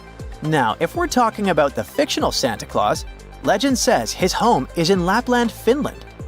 Back in 2018, archaeologists made an interesting discovery that could finally prove that Santa was real. They were digging at a site called Tiny Aro when they stumbled upon about 200 burial pits. But when they looked inside, there was definitely no sign of Santa. Actually, there were no human skeletons at all, just a bunch of things like pottery and animal bones. So no one really knows what this place was. That was the complete opposite of what happened with a group of archaeologists working in the ancient city of Petra, Jordan. Since 2003, there have been rumors about hidden chambers beneath the famous monument called Al-Khazneh, also known as the Treasury. 21 years later, a team finally decided to dig and uncovered an intact tomb. Inside, they found at least 12 human skeletons and artifacts, estimated to be over 2,000 years old. Hundreds of thousands of tourists travel to Al-Khazneh every year, and most of them probably go there to see the site of the Holy Grail in the movie Indiana Jones and the Last Crusade. So, do you want to know the funny part? One of the skeletons in the tomb was clutching a ceramic chalice that looked a lot like the Holy Grail. You probably remember the devastating fire that caused massive damage to Notre Dame in Paris back in 2019. Because of that, the building, originally built between the 12th and 13th centuries, had to be restructured. But archaeologists saw it as a golden opportunity to dig into the site and uncover its hidden secrets. The team was only allowed to dig about 16 inches beneath the floor, but that was enough. As soon as they removed the floor tiles and cleared away a thin layer of dirt, they spotted the top of a lead coffin. Then, they found some limestone sculptures, including life-sized heads and torsos. Altogether, they uncovered over 1,000 fragments of different works of art. Ancient statues have been found in the most random places, including a sewer. In July 2024, Bulgarian archaeologists were checking a Roman sewer in the ancient city of Heraclea Sintica when they found a nearly 7-foot-tall marble statue of Hermes, the Greek messenger deity. This town was completely devastated and abandoned after 2 earthquakes, one in the year 388 and the other in the year 425. But somehow, it didn't destroy this statue. In fact, its head was found in surprisingly good condition. Finding ancient artwork is definitely fascinating, but imagine stumbling upon an entire hidden city in the Amazon rainforest. Using high-tech lasers, researchers uncovered a lost civilization with thousands of structures and a whole network of roads, canals, and houses, all buried beneath the dense jungle. This city was built around 2,500 years ago, in an area located in the shadow of a volcano, which, by the way, could have erupted and destroyed this civilization at some point. It's hard to say exactly how many people lived there, but experts estimate they stayed up there for about 1,000 years. This discovery proves ancient people also had huge, organized cities in the middle of the Amazon. A similar thing happened in Campeche in southern Mexico. An archaeologist was doing some research on the internet when he accidentally discovered a hidden Maya city. This area, now called Valeriana, was huge, about the size of Edinburgh, the capital of Scotland. It had pyramids, sports fields, amphitheaters, and paths connecting different districts. Thanks to satellite images, archaeologists uncovered an entire unknown civilization from the Bronze Age. They were checking out aerial images when they discovered 100 prehistoric settlements in the Pannonian Plain, a region that includes parts of what's now Serbia and Hungary. The people who lived there are now known as the Titsa site group, and it looks like they were a pretty well-organized society, skilled at growing food, hunting, and fishing. Google Earth helped a team to uncover a mysterious set of 400 ancient gates in Saudi Arabia. These gates, scattered across the desert, are thought to be from thousands of years ago. They're made of stone and arranged in weird formations that have left archaeologists scratching their heads. I mean, they don't look like they were meant for funerals, and they don't seem like structures where people lived. So, we still have no idea what they are. Technology is really changing archaeology. Thanks to artificial intelligence and, well, a $1 million prize, we've finally been able to decipher part of an unreadable and super damaged ancient scroll.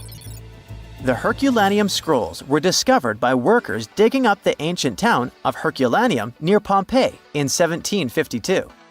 But their condition was so bad that, for years, they were considered indecipherable. Thankfully, AI has helped unveil their secrets. Based on the studies so far, experts believe that one of these scrolls was written by a philosopher who valued pleasures, like music and food, above all else. No doubt, Stonehenge in England is one of the most mysterious places on Earth. Some theories even suggest it was built by extraterrestrials. After more than a century of research, archaeologists are still figuring out how it came together. See that big altar in the middle? Turns out it came all the way from Scotland. And that's pretty wild, considering this massive sandstone block weighs over 6 tons, and the people who built Stonehenge more than 4,000 years ago didn't have the luxury of wheels or modern tools. We can find some pretty amazing stuff in the oceans too. In 2013, a mysterious shipwreck was found about 20 feet underwater off the coast of Kenya. At the time, no one knew where it came from, but now, researchers are pretty sure this could be a ship from Vasco da Gama's fleet. You know, the famous Portuguese navigator, best known for being the first to sail from Europe to India by rounding Africa's Cape of Good Hope. If it's confirmed, this shipwreck could be one of the earliest European shipwrecks in the Indian Ocean. Ancient treasures can take many forms, including a bottle. Recently, archaeologists in Norway uncovered a 150-year-old message in a bottle during an excavation of a Viking burial mound. The bottle contained a letter written by Anders Lorange, an archaeologist who worked on the site back in the 1800s, along with his business card and a few coins wrapped in paper.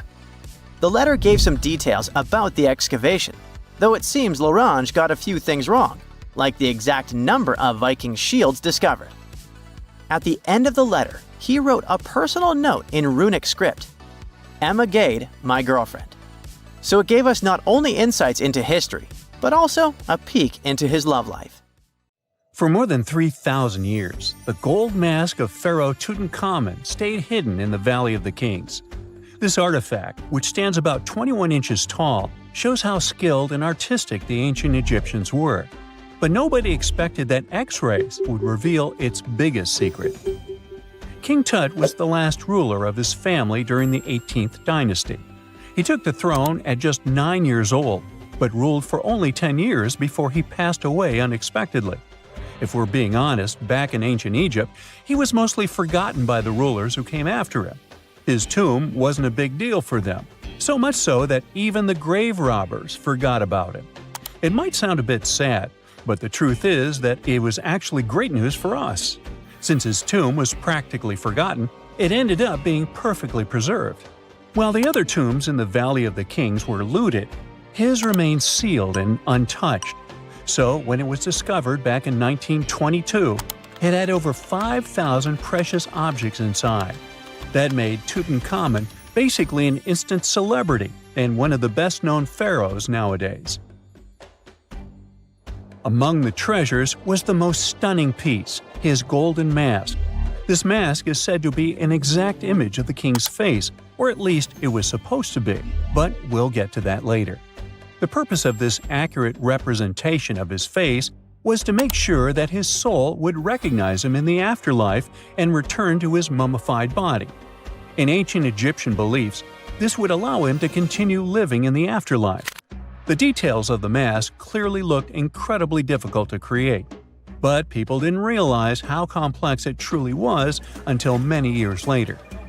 The first X-rays of the mask were taken in 1967. Back then, the main reason for these scans was practical – conservation. The mask was heading to Paris for an exhibition, and it was the first time it had ever left Paris. This would help them keep track of any changes during the exhibit. Plus, the images could give clues about how the mask was made, but back then, they probably didn't fully realize just how complex its construction was. I mean, Egyptian goldsmiths didn't use modern soldering techniques, so how did they make this mask? New X-rays taken in 2007 gave us some answers. It turned out the Egyptians didn't use pure gold, which is 24 carats. The mask was actually made of 23-karat gold, meaning it was mixed with another material. So specialists discovered that the gold sheets contained a small amount of copper, a reddish-brown metal. This was likely done to make the material more flexible and easier to shape. They would then shape the gold sheets by heating and hammering them over and over again. But there was one more secret inside the mask that wasn't discovered until 2015. The year before, the staff at Cairo's Egyptian Museum were working on the mask display when the long beard of the mask accidentally got knocked off. Another theory is that the beard had become loose over time and just fell off. Either way, the fact that King Tut's beard came off caused a lot of stress. After all, we're talking about one of Cairo's biggest tourist attractions, so the experts had to fix the problem quickly. The restoration process started with a detailed recording of the mask's condition. To do this, they had to take a full three-dimensional scan of the artifact, and, by accident, they found something very interesting in the mask. Inside the royal beard, there is a gold tube, an intriguing structure that the Egyptians likely used to attach the beard to the rest of the mask. And that proved, once again, that the process of making this mask was even more complex than experts thought. But the mysteries don't stop there. Remember how we mentioned that the mask was thought to perfectly represent King Tutankhamun's face? Well, that might not be entirely true. Some popular theories suggest the mask was never meant for him and was actually made for someone else. A study published in 2015 suggested the mask was originally made for a female pharaoh, his supposed stepmother, the famous and beautiful Egyptian queen Nefertiti. The biggest clue comes from an inscription on the mask. At first glance, it seemed to belong to Tutankhamun, but after a close examination, researchers noted that something else was actually written underneath King Tut's name. The royal name stamp seems to have been altered, and originally it had something written on it that translates to Queen Nefertiti. There is another feature of King Tut's golden mask that was overlooked for years, which adds even more mystery. As we mentioned earlier, experts believe he wasn't respected much by the pharaohs who came after him. And one of the clues that made archaeologists think this is the pierced ears on the mask. Some researchers believe that King Tutankhamun wouldn't have worn earrings after he was a kid. So, according to their theory, by the time he passed away at 18, he shouldn't have been represented with pierced ears. This could also support the idea that the mask originally belonged to Nefertiti, or maybe to someone who wasn't even connected to King Tut. But the mask isn't the only source of mystery. In fact, his whole tomb is full of puzzles. Recently, historians found a sign that the place where King Tut was supposed to be buried was changed at the last minute. For years, experts wonder why a pharaoh who ruled for 9 years ended up in such a simple tomb. When compared to the grandeur of other pharaohs' tombs, his tomb seemed, well, a bit plain. The idea that a king like Tutankhamun would have such an unremarkable resting place just doesn't match up with the power and importance he must have had in ancient Egypt. So, what happened? Well, apparently, this might have something to do with his successor, Pharaoh I. After King Tutankhamun passed away, researchers believe that I made sure to erase him from Egypt's history. So, one theory suggests that he was probably behind the quick decision to place King Tut's body in a smaller, less impressive tomb. When experts looked at I's own tomb, they found something interesting. There is a large wall covered in painted baboons. This is the same type of artwork found in Tutankhamun's tomb. It seems like the same person might have chosen the artwork for both tombs. Now, the design and decoration of the two tombs are almost identical, suggesting there was a shared hand behind both. But there is one key difference. I's tomb is fit for a king. It's much bigger and more impressive, even though the style and artwork are similar to what you see in Tutankhamun's tomb. So the theory suggests that I decided what went into both tombs. Since Tut passed away unexpectedly at a young age, his grand tomb wasn't finished in time. Normally, pharaohs start building their tombs while they're still alive to make sure everything is perfect. But Tut passed away when he was just 18, so there wasn't enough time. I may have taken advantage of the situation, ordering a smaller tomb for Tut and keeping a larger one for himself. Experts believe this theory explains why Tutankhamun's tomb is so simple and how I managed to wipe his memory from history so easily. But in the end, the story of King Tut's mask and tomb is full of mystery and intrigue. Each new discovery sheds more light on what really happened all those years ago. But one thing is for sure, the secrets of ancient Egypt still have much to reveal, and King Tutankhamun will continue to fascinate people for years to come. In 1850, French scientist Auguste Mariette went to Egypt looking for manuscripts, but accidentally found a head of a sphinx sticking out of the dunes. He cleared the sand and figured out the sphinx was guiding the entrance to some underground construction. Several months later, he finally entered the Serapeum of Saqqara. Inside, he found an enormous granite sarcophagi with remnants of 64 bulls. Scientists are still amazed by the tech that the ancient Egyptians used to transport those enormous boxes. The Serapeum was built around the year 3000 before the Common Era. It was an underground tomb built to honor the sacred Apis bulls of ancient Egypt. It had a long hallway, almost 500 feet long, with giant stone rooms on both sides.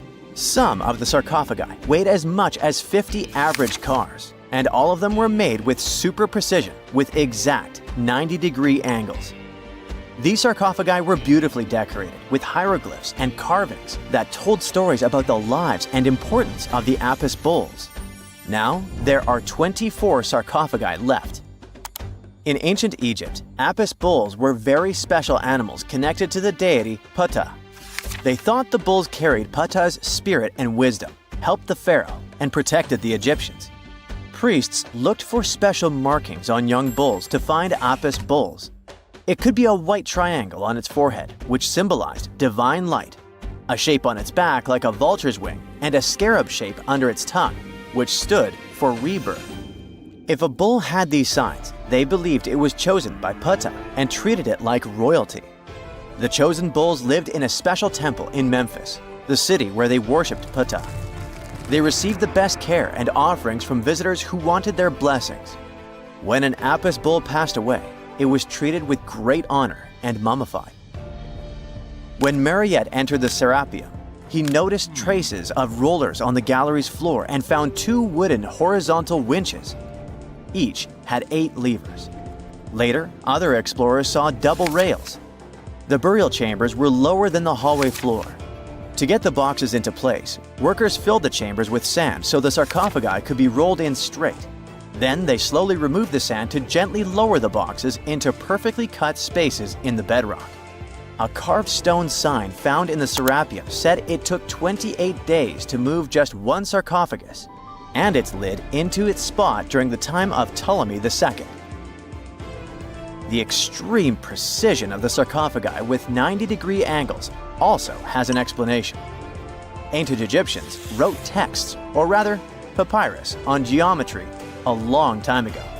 It shows that they knew the approximate number pi and could calculate the volume of a pyramid with its top cut off. If they could figure out complicated math like that back then, it makes sense that they could also carve perfectly flat surfaces 500 years later. All this sounds pretty legit, but some people think certain things don't add up here. The size of boxes is way larger than the size of bulls, yet they buried pharaohs in tiny coffins that barely fit their bodies. The sarcophagi are made out of granite with crazy precision, and they could have just used limestone, which would have made things way easier. The transportation of the boxes seems pretty simple, but only in theory. If one person could pull about 440 pounds, then at least 250 people would be needed to pull just one box. The tunnels in the Serapeum are really narrow, only about 2 feet wider than the boxes themselves. There's no way hundreds of people could have squeezed into those tight spaces to pull the boxes. And even if they did, how would they turn the box in the cramped corridor, lower it into its niche, and place it perfectly in the middle? Somehow they did this 24 times, and every box is centered perfectly. Plus, the chambers were dusty, and there were no signs of soot from lamps. This means they must have worked in almost complete darkness. The real use of the boxes could also be different. A long time ago, even before the Egyptian pharaohs ruled, the local people already knew how to use fermentation. It happens when tiny organisms called yeast eat certain ingredients like starch and turn them into gas and ethanol. So someone in ancient Egypt probably put food like barley, bread, and even meat inside a giant stone box, then closed it tight with a heavy lid. These stone boxes, carved from granite, were so precisely made that they were almost completely sealed, so nothing could escape from it. As the yeast inside the box started working, it created more and more CO2 gas. It built up pressure inside the box. The granite boxes were incredibly strong. They could handle more pressure than a car tire can hold. When granite was squeezed under such pressure, its crystals produced a tiny electric charge. This effect was possible because granite contains quartz, a material that reacts to pressure this way. The process also needed meat or animal parts, possibly to help the yeast grow better. Meat contains something called oleic acid, which yeast needs to keep growing and to survive the bad effects of the ethanol it produces. As the pressure inside the box kept growing, the combination of gases and electricity made these boxes not just ancient fridges, but powerful energy systems. Over time, the pressure inside got so strong that it could push the lid open and the gas would escape with a pop. But when people rediscovered the Serapeum in 1850, they found old drawings that showed piles of stones stacked on top of some of the box lids. So, someone long ago probably tried to make the lids even heavier by adding extra weight to make it harder for the gas pressure to push them open. This extra weight also meant the quartz crystals in the granite could keep creating more electricity under all that pressure. If someone opened one of these stone boxes thousands of years later, they would only find bones from bulls that were placed in the box. And that's exactly what Mariette discovered in the 1850s.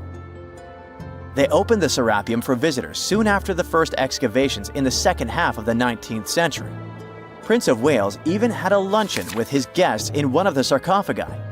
Sands and earthquakes made the site inaccessible for a while, but now you can visit it again and try to solve the mystery yourself. With new tech, we could have answers to many other historical mysteries soon.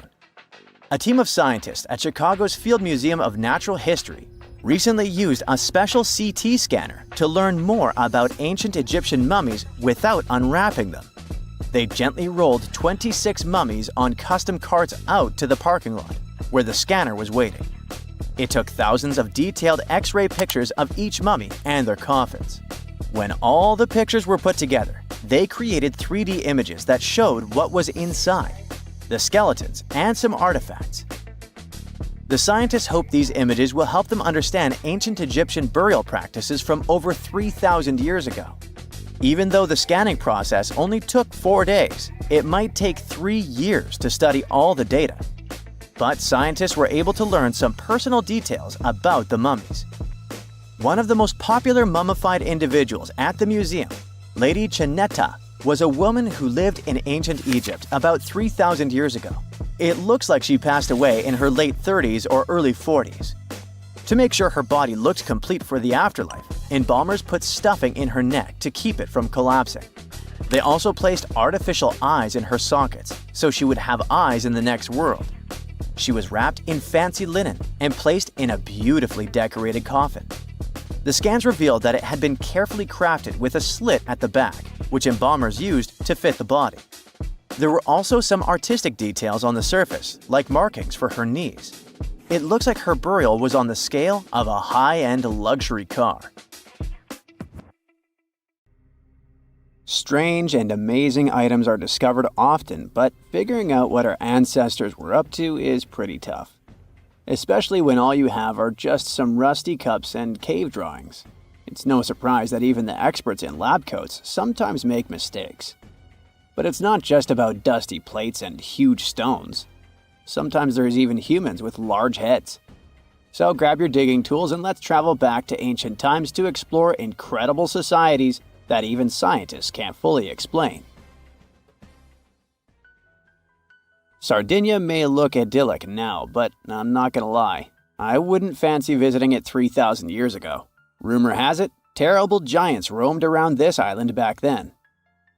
People even talk about finding human skeletons over 13 feet tall there, although nobody's ever shown anything to prove it. But the stories will make you wonder because some weird stuff has definitely happened. In 1974, over 5,000 pieces of broken stone artifacts were found in a part of the island called Monte Prama, but instead of being displayed in a museum, they were locked up in an underground vault for about 30 years. Sounds a bit suspicious, doesn't it? When they were finally displaced in 2005, scientists put the pieces together to find statues of 38 giant men standing 8 feet tall. Not quite as tall as the legendary skeletons, but still pretty huge. It's thought these statues were made by the Nuragic people, who lived on the island a long time ago. Besides giant statues, they also built over 8,000 massive stone buildings. Perhaps Nuragic weren't giants themselves, but they definitely liked their things big. I do too. I like a big number of likes on our videos. That would be pretty great. Thank you if you liked this and subscribed. Now back to the video. You and I are pretty smart, but we might not be the smartest humans ever. Actually, we might not even be the smartest species. Since 1913, some skull fossils found in South Africa have hinted at a possibly smarter contender called Boskop Man. This human-like species might have lived as recently as 10,000 years ago. Their skull suggests they had really big heads, which means their brains could have been 30% bigger than ours. Wow! Their average IQ could have been around 149, making them among the smartest 0.05% of people today. But if a Boskop brainiac was so much smarter, why are they not around and we are? Well, bigger isn't always better, you know. Our brains are a lot bigger than our ape relatives, mainly in the prefrontal cortex. This part helps with high-level tasks like making decisions, remembering things short-term, and being aware of ourselves. The parts of the brain that handle our senses and movements haven't really grown much. So, maybe the Boskops spent too much time dwelling on the past rather than doing practical things like hunting. But this is all just guessing. We really don't know what happened to these clever cousins of ours. Some people even argue that Boskops weren't any different from us, with the only evidence being parts of skulls. The jungle is huge. Did you know the Amazon rainforest is home to about 30% of all the world's plant and animal species? That's impressive. However, the history of one native species, humans, has long puzzled scientists. The mysterious Kasarabe people lived here for hundreds of years and then vanished around 1400 AD. People thought the Amazon only had a few scattered tribes, but recently we discovered big, unusual shapes in the ground called geoglyphs. These might look like simple shallow ditches, but they're actually the remains of a vast civilization that spread over 5,000 square miles and includes about 450 markings, some as wide as 1,300 feet. That's insane! They likely contained ceremonial buildings and could have hosted up to 1 million people as recently as 550 years ago. Thanks to new technology like LiDAR, which uses a safe laser to map the forest without harming it, we can explore deeper. In 2019, some scans showed miles of raised roads and pathways and even pyramids over 70 feet tall. They found 26 separate settlements, 2 of which were at least 250 acres each. Damn, that's like 330 soccer fields. It's not certain what happened to the Kasarabe people. Maybe European conquistadors drove them out.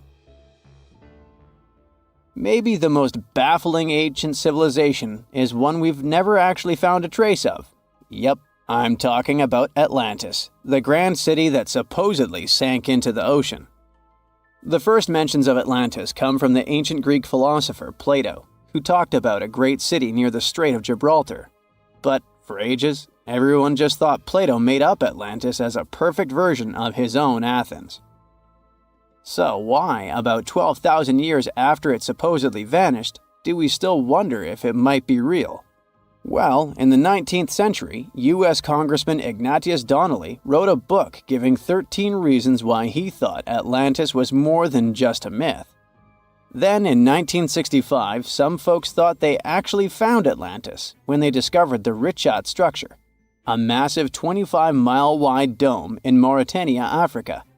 It's so big that you can see the whole thing from space.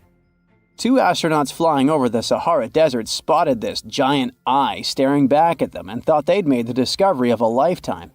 Unfortunately, there's no solid evidence linking this structure to Atlantis. It's believed to have formed from volcanic activity about 100 million years ago. But it does look suspicious, doesn't it? Still, we're no closer to knowing the truth. Imagine going back to about 3,300 BCE and finding yourself in South Asia. Welcome to the Harappan civilization. These people were way ahead of their time. They had cities like Harappa and Mohenjo Daro, complete with baked brick houses, sophisticated drainage systems, and even public baths. This place might have had over 5 million people, making it one of the densest regions at the time. They also invented a system of standardized weights that was incredibly useful for traders. And trading they did. These people had connections stretching all the way to the Middle East, thanks to their great skills in metallurgy. They even had a form of ancient branding. The seals were used to stamp clay on trade goods. Despite being so advanced with a thriving urban life, there's a whole bunch of mystery shrouding their language and script. We've got bits and pieces of their writing, but no one's deciphered them yet, even with all the technology we have today. We also still don't know how exactly their society worked. It looks like they didn't flaunt their social status as much as other civilizations. No grand palaces or massive monuments. Instead, their largest buildings might have been granaries. They sure were practical. Unfortunately, all good things must come to an end. Around 1800 BCE, this bustling civilization started to decline, possibly due to shifts in river patterns. As the environment changed, the Harappans packed up, moving towards more hospitable lands. Ever heard of the Minotaur? The beast with a bull's head and a man's body, hunting the bravest travelers in a massive maze. Well, this wasn't just any old tale. It was one of the most popular dramas of the ancient world, and it was inspired by this place, the island of Crete. The Minoans lived here during the Bronze Age. They had stunning palaces, amazing frescoes, and a culture so rich it still fascinates historians to this day. They built places like Knossos, which was so complex with its multi-story buildings and elaborate hallways that it might have inspired the whole labyrinth myth. Their engineering was so ahead of its time that even their drainage systems were more advanced than what many of us have today. Let me know in the comments which of these stories you find the most fascinating, and thanks for watching. You're way more Neanderthal than you think, at least when it comes to your DNA. These ancient hominids were shorter and stockier than humans today. They made stone tools, used fire, wore clothing, and had some rituals of their own. The official theory says that they went extinct 40,000 years ago, but a new study says Neanderthals probably never really disappeared completely, but could have mixed with modern humans. It looks like every modern human has about 3% of the Neanderthal genome in their DNA. If it's accurate, it means Neanderthals were more connected with our ancestors than we previously thought, and shared a long history of living together. Neanderthals were very close relatives of modern humans, but our families separated about 500,000 years ago. More than 10 years ago, scientists discovered that Neanderthals had families with the early humans who traveled out of Africa. Because of this, people living outside of Africa today have about 1 to 2% of Neanderthal DNA in their genes. We now have only 3 really good examples of complete genetic code from these ancient hominids. The first one comes from bones found in a cave in Croatia that are 50,000 to 65,000 years old. 2 more examples, which are about 80,000 and 50,000 years old, were found in caves in Eurasia.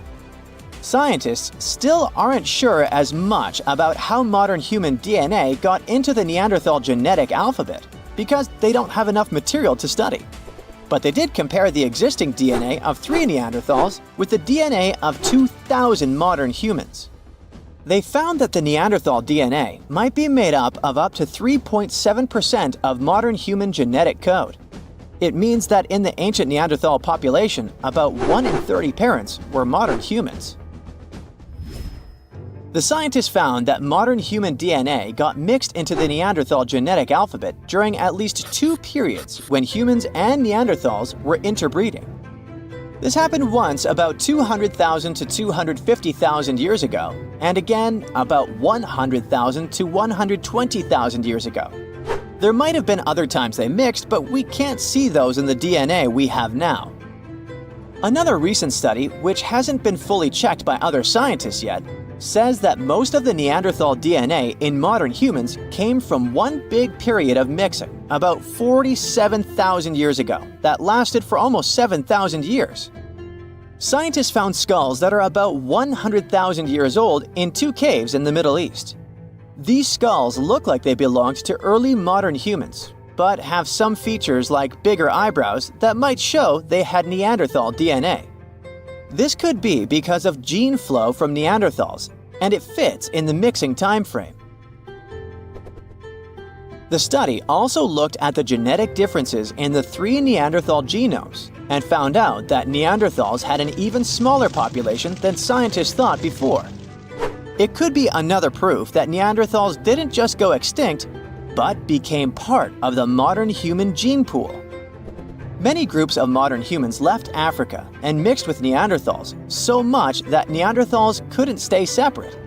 In the future, scientists want to study how modern human DNA affected Neanderthals. This could help us understand if this mixing had good or bad effects on Neanderthals. Neanderthals aren't our only relatives from the past. There used to be at least 9 species of humans on our planet. One of them, Homo habilis, earned the nickname handyman because stone tools were found with its remains. It lived in eastern and southern Africa. This early human had a slightly larger brain than its older relatives and an ape-like face. Homo habilis was about 4 feet tall and ate a variety of foods.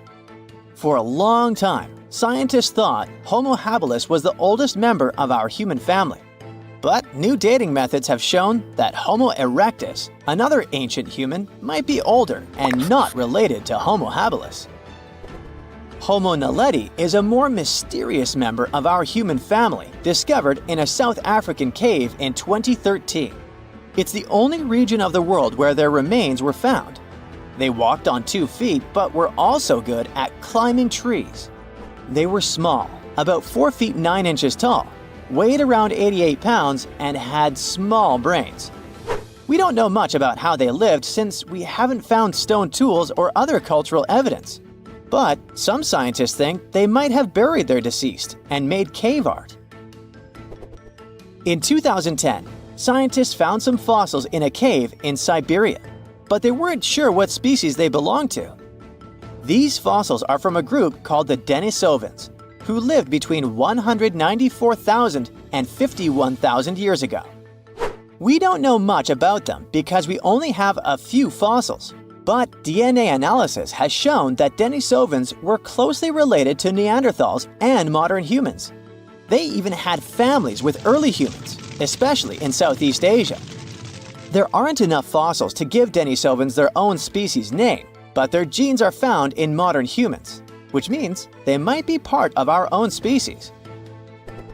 As scientists study more about Denisovans and fossils in Southeast Asia, we might understand better how different species fit into the Homo family tree. In 2003, they found fossils of a very small human-like species in a cave on the island of Flores in Indonesia. These tiny people lived between 100,000 and 50,000 years ago. They were only about 3 feet 6 inches tall. Scientists think they might have come from another species, Homo erectus, and became smaller over time because they lived on an island with limited food. Because of their small size, they're often nicknamed hobbits. Around 40,000 years ago, Homo sapiens, yep, that's us, were the last humans left out of many different kinds of human-like species that walked on 2 legs. So, the logical question is, what happened to the others? And what did we have to do with their disappearance? Some scientists think we survived because our offspring lived longer, or because we were better at handling changes in the weather. Others think we might have competed with other human species, or maybe mixed with them and shared genes. About 300,000 years ago, the first Homo sapiens lived in Africa. They didn't look exactly like us, but they were more similar to us than other early humans. They had tall, round skulls with almost straight foreheads. Unlike Neanderthals, they didn't have thick brows or jutting jaws like Homo naledi. They also had chins, which no other early humans had, though we still don't know why. Homo sapiens lived in bigger groups and had more genetic diversity compared to other early humans. This helped us in many ways, not just in staying healthy. Having big social networks across different places was like having a safety net. If we ran out of food or water, we could go to other groups we were connected to, and they would help us because we weren't strangers, we were family. These big networks also helped these early humans share new ideas and inventions. A big simulation showed that later species of humans could live in many different environments because of these wide networks and the ability to adapt. We know that Neanderthals were really smart, but Homo sapiens might have been just a little bit smarter. Small inventions like weaving and sewing needles could have given Homo sapiens an edge. Scientists have found evidence of weaving from 35,000 years ago and sewing needles from 30,000 years ago. Weaving lets you make things like baskets and nets to catch food. Sewing needles help you make better clothes and tents, which keep you and your youngsters warm and safe, which is very important for survival. A comfortable abode with a gorgeous view of the Mediterranean Sea will serve as a perfect rain shelter. Well, this is what a real estate advertisement might have looked like for Neanderthals 100,000 years ago. Welcome to the weird and wonderful caves you could live in, or not. Of course, back then, neither real estate and advertising had been invented yet. Never mind the fact that Neanderthals couldn't build houses and often lived in caves. Yet, one of those caves looks an awful lot like a residential building. It's situated inside a high limestone cape called the Rock of Gibraltar. If the Neanderthals had had an economy, the caves inside this rock would have cost a bundle. Navigators discovered it in 1907. They just spotted a big hole inside the fortified rock. For many years, scientists have studied this place and found some traces of Neanderthals. They discovered ancient tools in the cave and bones of old animals. But the coolest thing was, they found 4 caves inside the rock. It was like a residential complex. Neanderthals lived alongside neighbors and helped each other hunt and fish. They created feather decorations and painted abstract drawings on the walls. Imagine our ancient predecessors hanging out in these caves 100,000 years ago. And now, scientists hang out there and study the primeval past of Neanderthals in detail. At the end of 2021, archaeologists uncovered a gap inside one of the caves leading to an unknown tunnel.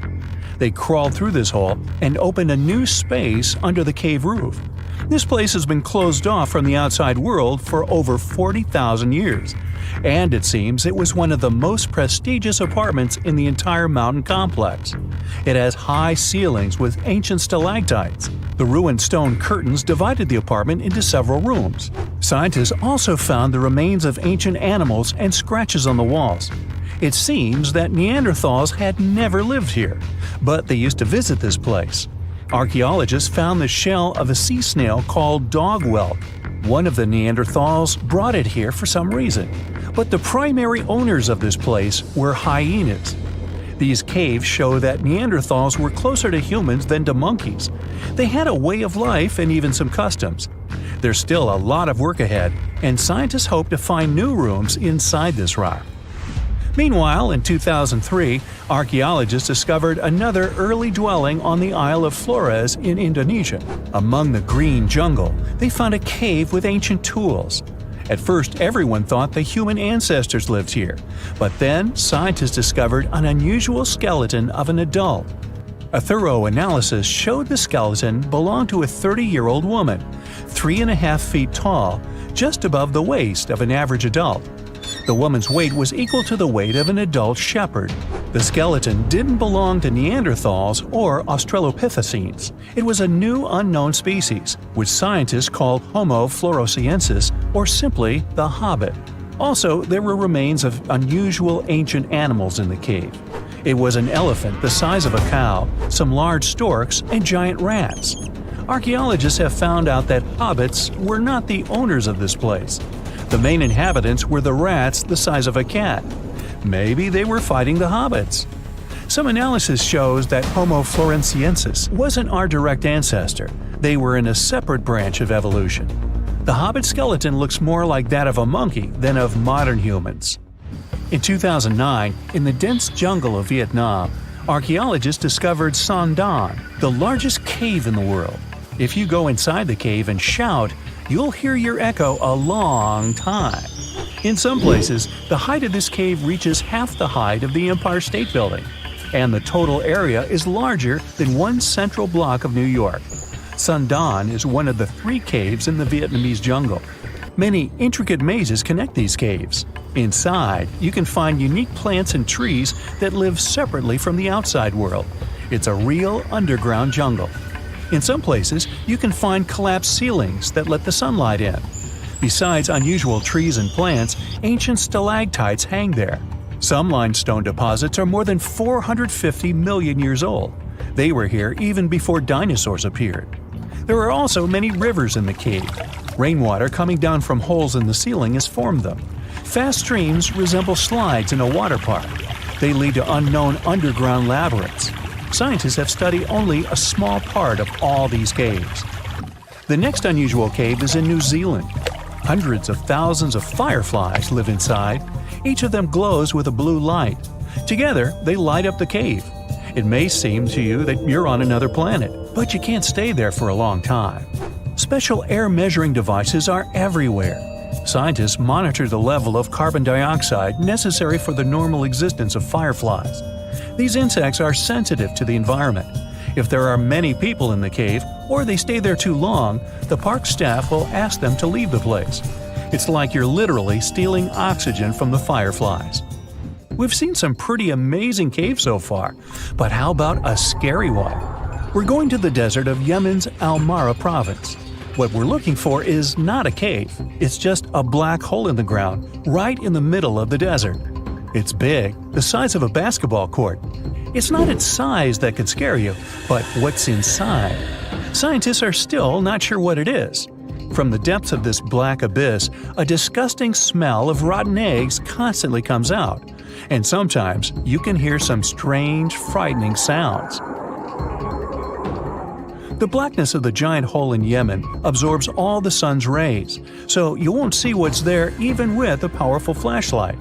People flew over this place by helicopter. They filmed using drones and the most powerful lenses, but they didn't catch anything except darkness. It looks like a big ink spot in the middle of golden sand. The locals are afraid to approach this place. They believe the cave leads to another dimension where evil creatures live. At the moment, the giant hole in Yemen is one of the most poorly studied and mysterious phenomenon of nature. How did it appear? How old is it? Where does it lead? Scientists are trying to find the answers to these questions. There are theories that the hole appeared because of construction work. Geologists drilled the soil nearby in search of minerals. It could have caused fluctuations in the Earth's crust and collapsed the surface. But no one can prove this theory, yet. And now, imagine a place where sunlight has not penetrated for more than 5 million years. There's little oxygen, and it's cold and damp. Still, life is born in this place, not only microbes and bacteria, but also something bigger. The living conditions in this cave are very different from the usual ones, so, in a sense, this cave is like another planet. It's the Mohenjo Cave in the southeast of Romania, near the Black Sea. The entrance is a small hole in the ground. Inside, a tunnel leads deep below the surface. The levels of hydrogen sulfide and carbon dioxide are above normal inside the cave. The air here is half as much oxygen as on the surface. People can't be here without an oxygen mask, but other creatures living here can. The cave is home to 48 species of living organisms. 33 of them are unknown. Here you can meet some unusual insects, white snails and white spiders, millipedes with huge whiskers, transparent shrimp, and unique species of leeches. They all live here thanks to the little bacteria autotrophs. They absorb carbon dioxide and release food particles. Bacteria feed on it. Other larger organisms feed on these bacteria, and some bigger organisms eat those little ones. In the end, everyone gets food. In this cave, evolution has created a biological system separate from the rest of the world. In July 1990, 4 Czech guys decided to go on an adventure to find the Mongolian death worm, a creature that might have inspired the monster you've seen in the movie Doom. They say it lives somewhere deep in the Gobi Desert, so they flew to Mongolia, hopped into an ATV, and hired some local guides to help them. All that to meet a creature that is up to 6 feet long, can spit acid that could melt anything, and is capable of shooting electricity at those it doesn't like. Legend says that these friendly guys spend most of their days hiding underneath the sandy dunes, but they'd like to come out during the wetter months of June and July. So the timing for a spotting was simply perfect. But the crew needed to figure out how to lure the creature. Sadly for them, no one knew what the giant worm liked to eat. So they built a thumper, which is a machine that made rhythmic pounding noises. They were hoping it would call the worm out of the ground. For 2 months, they searched the vast desert, crossing dunes and rocky plains, looking for any sign of the creature. But alas, it didn't really work out.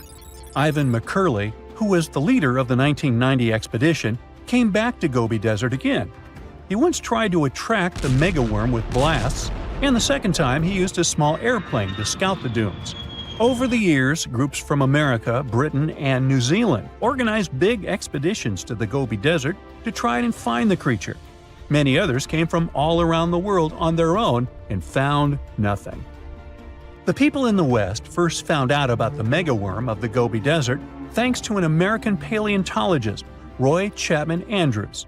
This brave man was probably the inspiration for Indiana Jones. In 1926, he wrote about the creature in his book. At a meeting with Mongolian leaders, Andrews heard detailed descriptions of the creature, even though none of them had ever seen it themselves. One of them described it as looking like a sausage, about 2 feet long, with no head or legs. According to him, the worm was so venomous that just touching it could instantly take your life, and it lived in the loneliest parts of the Gobi Desert. Andrews didn't think the creature was real, but he shared these stories again in another book.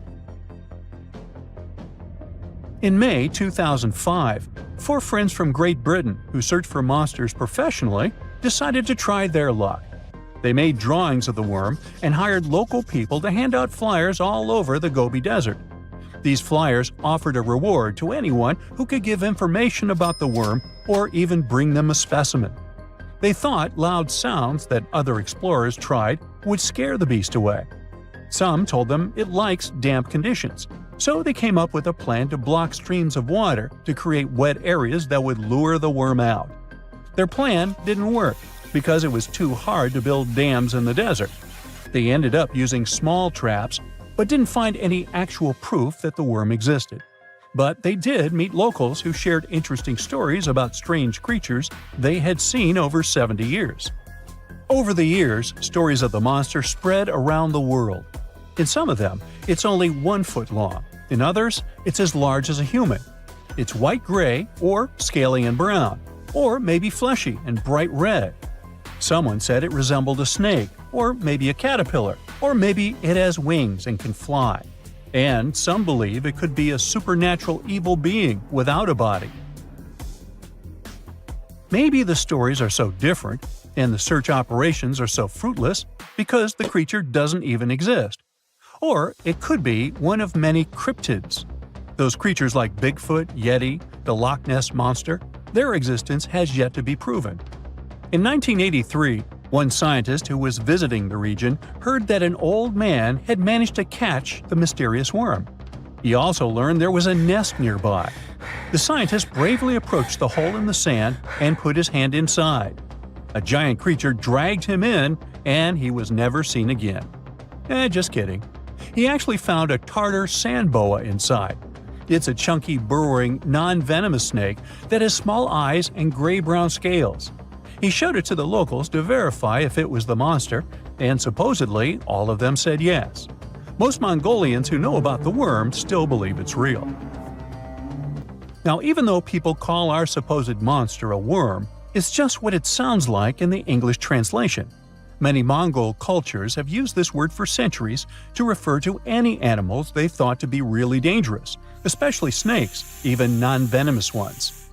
So, it doesn't have to be a literal worm after all. Worms are soft and squishy, but a creature living in the harsh Gobi Desert would need to be tougher, more like a snake or a type of lizard without legs. Neither of these creatures can shoot electricity or spit acid like they say the death worm does. But some snakes, like cobras, can spit venom that's dangerous for people.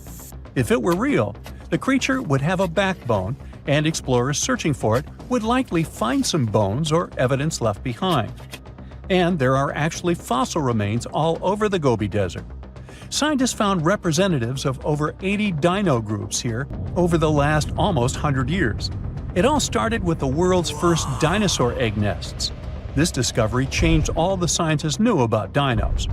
It was the first proof they laid eggs.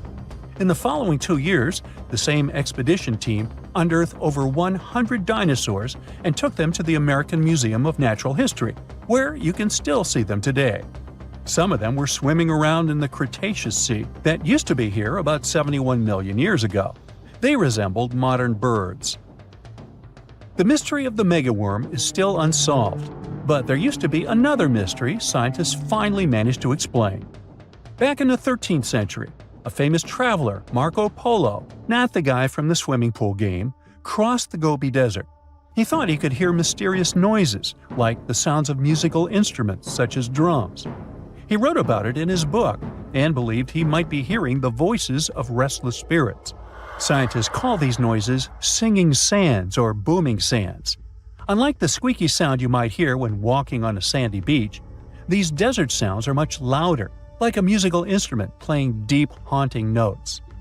Over the years, people came up with all kinds of ideas about what caused the sounds, like underground water or winds making the sand vibrate. Not all dunes can do this, and scientists wanted to figure out why. Sometimes the winds might cause a small avalanche on the side of a dune, and then you can hear the magical sound start. But this is rare. So, to study it, scientists had to help the dunes sing. They climbed to the top of a dune and slid down on their backs, using their hands and feet to push sand down. As the sand tumbled, the sound started softly and got louder. They could even feel the vibrations with their hands. So they found out that for a dune to sing, a few special things need to happen. The grains of sand must be the right shape. The dune has to be big, and the sand must be very dry, so no singing after it rains.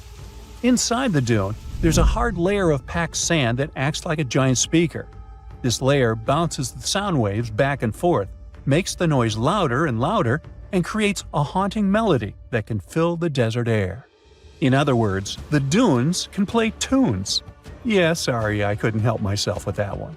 Imagine you've booked a tour through the jungles of Costa Rica.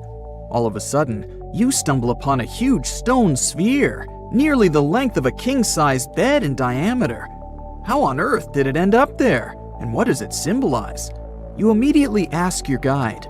He's not as amazed as you are, and tells you that there are actually several hundreds of them scattered across the south of the country. The mysterious stone spheres don't have an official name. The locals simply call them las bolas, which means balls in Spanish, while historians refer to them as dequispheres, after the culture that produced them. Scientists have studied the sediment layers of the Earth around them and estimate that the earliest were made around the year 600 CE, and the newest ones date to the year 1000 CE. Many of the spheres were relocated after their initial discovery, and that's why archaeologists can't date them precisely.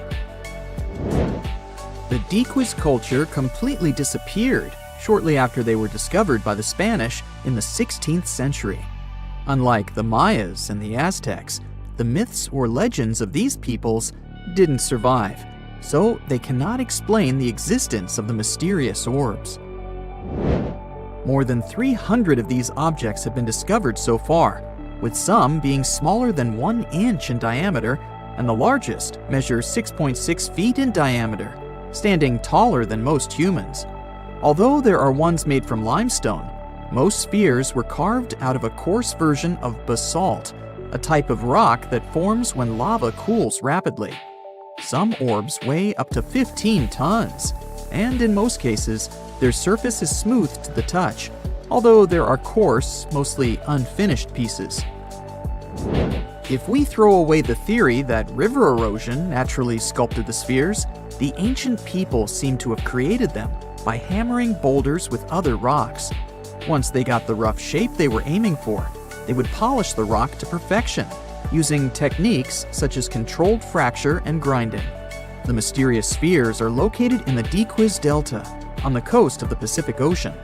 Most of them can be found in a place called Farm 6, which, alongside 3 other sites, was proclaimed a UNESCO World Heritage Site in 2014. The area contains other finds from the pre-Columbian era, such as paved areas, burial sites, and mounds. For centuries, the stone balls were hidden under a thick layer of sediment that protected them against the elements and looters until they were unearthed during the 1930s. The company that owned the land was clearing the rainforest for banana plantations when they stumbled upon these unusual stone constructions. Some were damaged by bulldozers, and some by workers trying to pry them open, as they believed there was gold hidden inside. It took a while before the authorities intervened to stop further damage to the finds. Doris Stone, the daughter of an executive of the company that owned the land, was the first to study the spheres. In 1943, she published an article in a leading American archaeological journal, turning the world's attention to the orbs. Expeditions soon followed, and archaeologists were immediately able to determine that the stone formations were human-made, probably created by the ancient indigenous population of Costa Rica. To this day, no one has been able to fully explain their function in a scientific way. It means there's still room for some wild theories about the sphere's origins and true purpose. The most popular theory in the scientific community is that the stone spheres served as decorations and status symbols, as many of them were found near the houses of chieftains.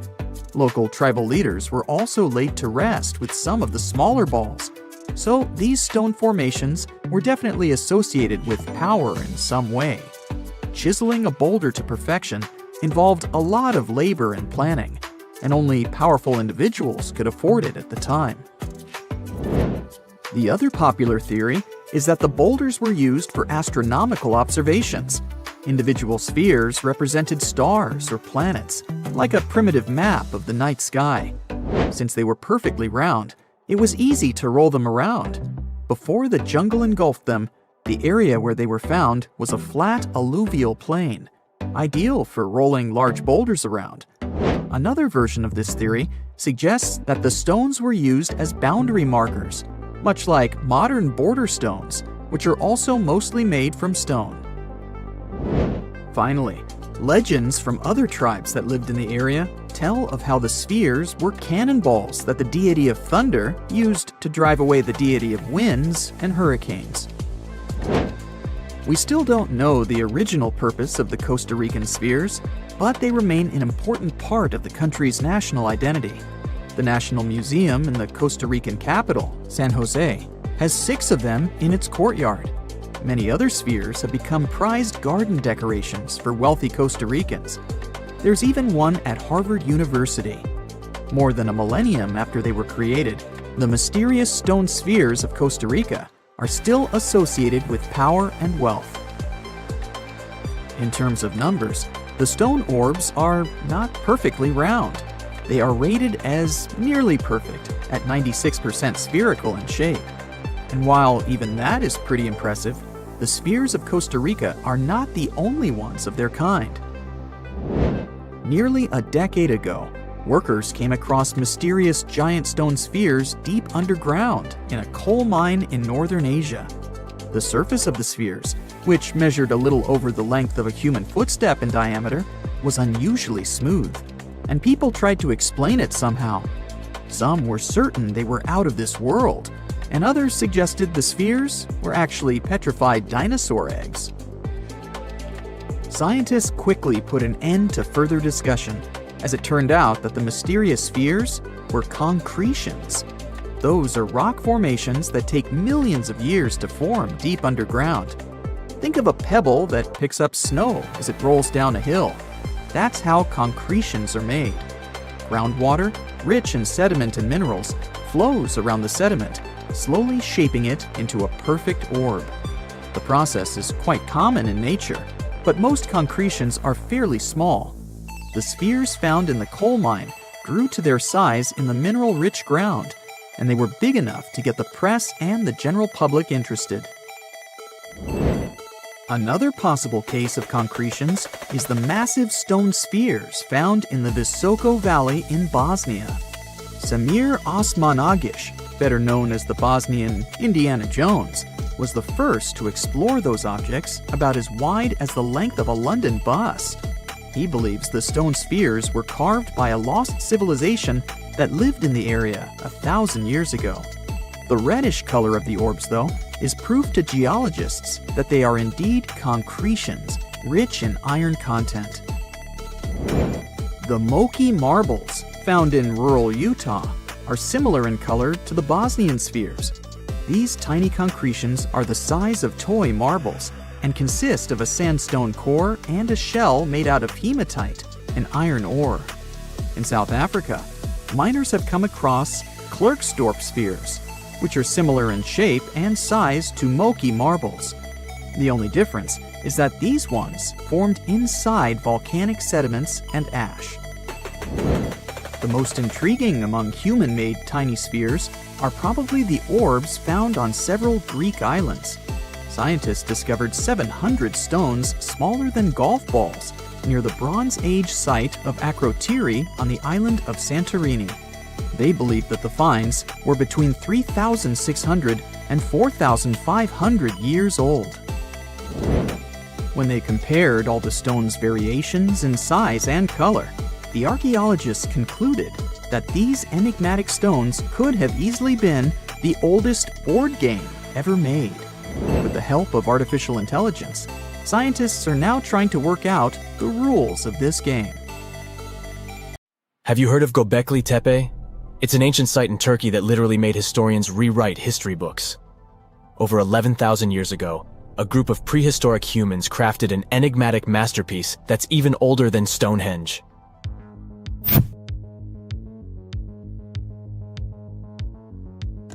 Before its discovery, archaeologists believed that people didn't know about iron and weren't good at making pottery. They were sure that settled life only emerged with the need for agriculture. But Göbekli Tepe changed this belief.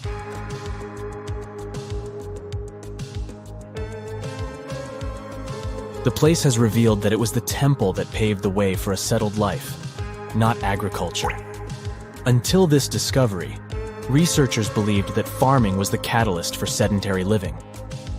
Meet Professor Schmidt, the guy whose findings changed this theory. He managed to prove that hunter-gatherer communities laid the very foundations of this way of life.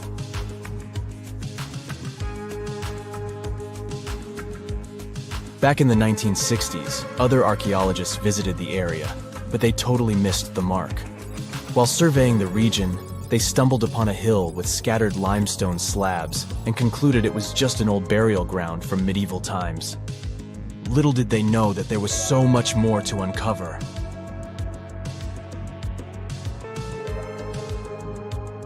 In 1994, Schmidt embarked on his own survey of prehistoric sites in the area. Surprise! He instantly realized he had discovered something truly extraordinary. Unlike the nearby flat and barren plateaus, Göbekli Tepe had a gently rounded top, rising 50 feet above the surrounding landscape. Funny enough, the translation of this place's name is Potbelly Hill. Schmidt was sure only humans could have made something like this.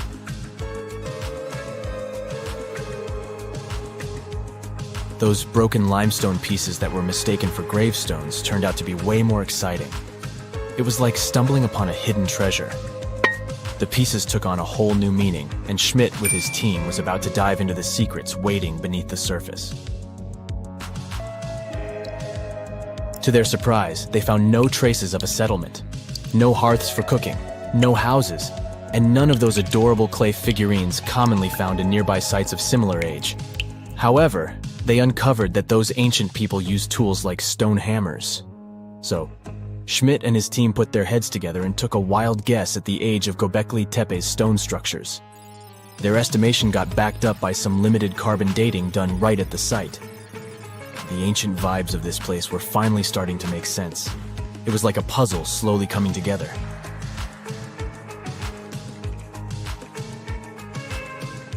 You may think that back then, people didn't have special tools to create something as cool as Göbekli Tepe. Not true. Turns out, these prehistoric folks used flint tools instead of fancy metal chisels. They were also skilled at chipping away softer limestone and crafting pillars right on the spot. Afterward, They carried the pillars a short distance to the summit and placed them upright. Once the stone rings were complete, they covered them with layers of dirt. Over time, they added new rings, and voila! You've got a cool hill to impress people in the future.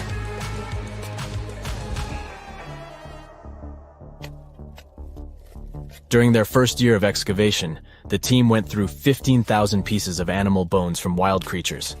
These people didn't have pet animals or grow their own food. They hunted wild animals for their meals. But things were about to change, because the place had everything they needed to start farming. Scientists say they had wild sheep and wild grains that could be domesticated. And guess what? Just 20 miles away, geneticists found evidence of the world's oldest domesticated strains of wheat at a prehistoric village.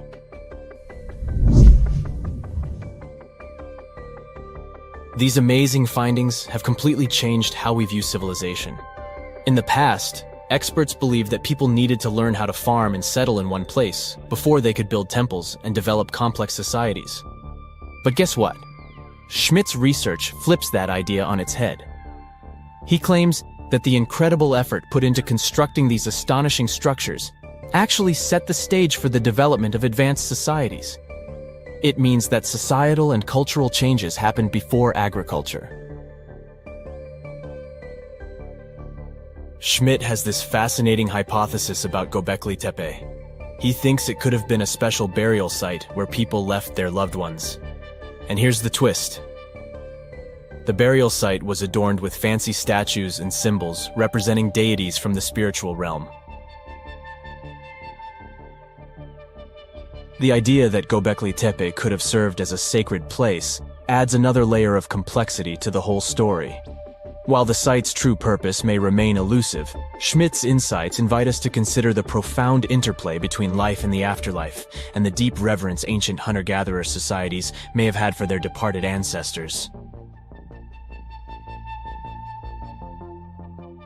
Now let's talk about the stars of the show, the mesmerizing T-shaped columns that dominate Göbekli Tepe. These mysterious structures range from 10 to 20 feet tall and most likely represent stylized human figures. But one figure stands out from the rest, the three-dimensional lion relief. This depiction really fires up our imagination. Why? Because it hints at the possibility that lions roamed Anatolia during the Neolithic period.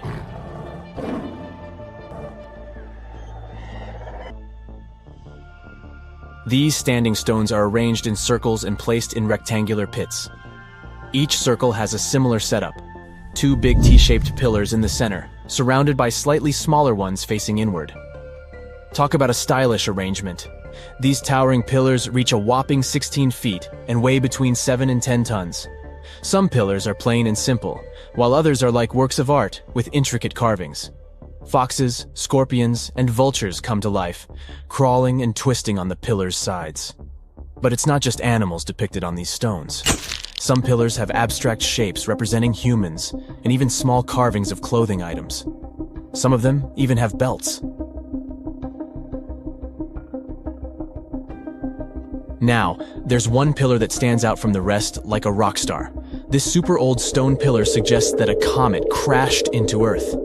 It happened during a chilly period that lasted about 1,000 years. Previous studies examining Greenland ice cores hinted at this comet theory, but now the carvings at Göbekli Tepe prove it right.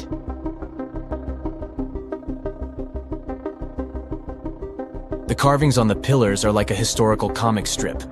They even show a headless human figure. Researchers fed the images into a computer and discovered their connections to constellations, indicating that this temple might have been an ancient observatory. It's like our ancestors were trying to document this cataclysmic event in their own unique way. Archaeologists have been excavating and researching Göbekli Tepe since the mid-1990s, peeling back layers of history and providing us with a deeper understanding of the intricate relationship between various elements. They have no plans to stop the whole process for another 150 years. Who knows what else they'll find? You see, Göbekli Tepe has been labeled purely as a ritual site with no signs of domestic activities. We were led to believe that the absence of water meant it couldn't support semi-sedentary communities. but scientists believe it's time to shake things up and approach Göbekli Tepe with fresh eyes. It's time to question what we believed before and use new evidence and different ways of thinking. Like, there might have been a group of people living in the area who didn't stay in one place all the time. They moved around a bit but still had their own civilization, living in the area semi-sedentarily. Göbekli Tepe is not just home to a single temple, but an astounding collection of over 20 ancient structures. As archaeologists delve into the depths of this wonder, they are unraveling its unique layout, featuring two prominent focal points at the heart of each establishment, complemented by smaller structures and dividing walls. What's even crazier is that in this area, there are over 200 obelisks, which are narrow tapering monuments. Hey, how do you feel about taking a trip back in time? We're diving into the history of the Amazon forest to unravel the mystery of its lost cities. Grab your bug spray and hop on. The Amazon forest is the world's largest rainforest. The environment there can be extremely challenging for human life. Yet, the legend goes that the Amazon has been home to sprawling settlements, rich in unmeasurable wealth. Could that really be true? Or is that none other than a figment of our collective imagination? The legend of El Dorado might be the myth that started this whole thing. As European explorers began their excavations in American lands back in the 1500s, word got out of an Amazonian civilization that used to paint their leader in gold as an offering to higher powers. The legend of El Hombre Dorado, aka the Golden Man, began to quickly spread around Europe. Explorers got excited at the possibility of finding an infinite amount of gold somewhere deep within the Latin American jungle. And as you can imagine, expeditions to the continent began to multiply with each passing year. It didn't take long before explorers found this civilization. They were known as the Muisca people and were located in Colombia, near Lake Gudavia. The Muisca people had a tradition of painting their leader, aka the Zipa, from head to toe in gold. In a ceremonial gesture, the Zipa would swim into the river, spreading gold dust all over the lake. For the Muisca, this was their way of acknowledging and thanking the higher powers of the universe they believed in. When European explorers heard and witnessed this practice, they were amazed. For them, gold was used solely for commercial purposes as their main currency for trade. This made them think that the Muisca people must have stacks and stacks of gold hidden somewhere in the jungle for them to use it so abundantly. Well, that's how the legend of El Dorado was born. What was once the practice of El Hombre Dorado traveled on word of mouth until it became El Dorado, a fictional city that was most likely to hide piles of gold. The hunt for this city led Europeans to spend large amounts of money to scour the Amazon forest. Unfortunately, all of their expeditions came back empty-handed. That is, if they ever came back at all. Now, jump to the beginning of the 1900s. In England, the Royal Geographic Society, a prestigious British institution, was looking for somebody willing to travel down to Latin America to trace the border between Brazil and Bolivia. More specifically, the part of the border that is nestled deep within the Amazon rainforest. One Sir Percy Fawcett was a Latin American aficionado, and he gladly volunteered to do the job. Oh, it's important to note that the Amazon forest is virtually the size of the continental USA. It sprawls across 8 countries, including Brazil, Peru, and Bolivia. And trust me, getting around is no easy feat. The jungle is covered in dense vegetation, and in addition to that, it's home to insane predators such as anaconda snakes, panthers, crocodiles, piranhas, and so on. But despite all that, Fawcett was very successful in his mapping adventure and seemed to be wanting to come back more. Back in England, Fawcett would scour diaries from other explorers hoping to learn more about the ancient Amazonian civilizations. He would read about the Incas and the Mayans and the great empires they built. He believed that if the Incas were capable of building empires that stretched over 2 million square miles, this could mean that other Amazonian civilizations could have thrived there too. During his research, Fawcett came across a report from a 16th century explorer. The report told of a city deep within the Amazon forest that held unimaginable quantities of minerals. A town that stretched for 15 miles without any space from a house to house. This report fueled Fawcett's imagination to a new extreme. From then on, he became obsessed with finding what he called the lost city of Z. Over years, Fawcett searched the Amazon forest, usually looking for stone ruins that could possibly indicate human settlements. On his later expeditions, he focused on exploring the state of Mato Grosso in central Brazil. He would travel from Europe and into the lower region of the Xingu River. The trip to the Xingu would take him around 14 days on foot. Then, he would set sail in small wooden boats accompanied by local indigenous leaders that knew the region better than anyone. How he communicated with the indigenous population is still a mystery, since they only spoke in local dialects. Some scientists believe that this could have been the real reason why he never found the city. They believed he wasn't able to communicate what exactly he was looking for. And this was not his greatest difficulty. As we've said before, Amazon is not a kind place for its visitors. In his diaries, Fawcett tells of encounters with a 60-foot-long anaconda, which he bravely survived. He writes of endless sleepless nights and waking up with his hands and feet swollen from mosquito bites. Some of his peers said he was invincible and tireless, but the day came during his 8th expedition when he didn't make it back home. Fawcett disappeared without leaving any trace behind. Some even suspect that he was close to reaching his lifelong goal. On the day of his disappearance, he sent an optimistic letter to his wife saying there was nothing to fear, and that he was setting out on a certain final search. Fawcett's failed attempt to find ruins seemed to support what had become a consensus among experts at the time, that this rainforest was too inhospitable to support large, complex societies, let alone cities.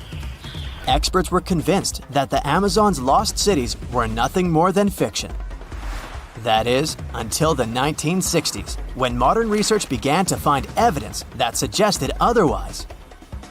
Scientists discovered patches of extremely fertile soil. They called it Black Earth. And apparently, they found lots of it in the Amazon, especially alongside rivers. Further research even showed that such soil was created by human waste or the intentional burning of forests, which adds nutrients to the soil below, which could only mean bingo! The discovery of Black Earth was the evidence that large-scale agriculture was possible and probably did exist amidst the Amazon, confirming that settlements could have formed there after all. In the 1990s, along the Xingu River in Brazil, a team of archaeologists from the University of Florida made a remarkable discovery. Working alongside local indigenous people, they found very long ditches. After mapping them, they realized that these ditches were a sign of a big settlement. They were remnants of carefully designed walls centered around a plaza. Some were roads that led to more settlements. In fact, just this part of the Amazon, about the size of New Jersey, was once a network of dozens of settlements that experts believe could have been home to at least 50,000 people between 1250 and 1650 CE. Other discoveries were possible thanks to LiDAR imaging, a type of technology that allows researchers to take satellite pictures of the forest's ground without having to step inside of it. A network of trenches in Acre, Brazil, dates back to 200 to 1200 CE. These suggest settlements that could have supported 60,000 people. Other images from near the Xingu River suggest cities that could have housed about 50 million people. These were the lost cities of the Amazon. Believe it or not, these images suggest that Fawcett was very close to a major discovery. He was looking for the ruins in the right place, but he was looking for the wrong thing.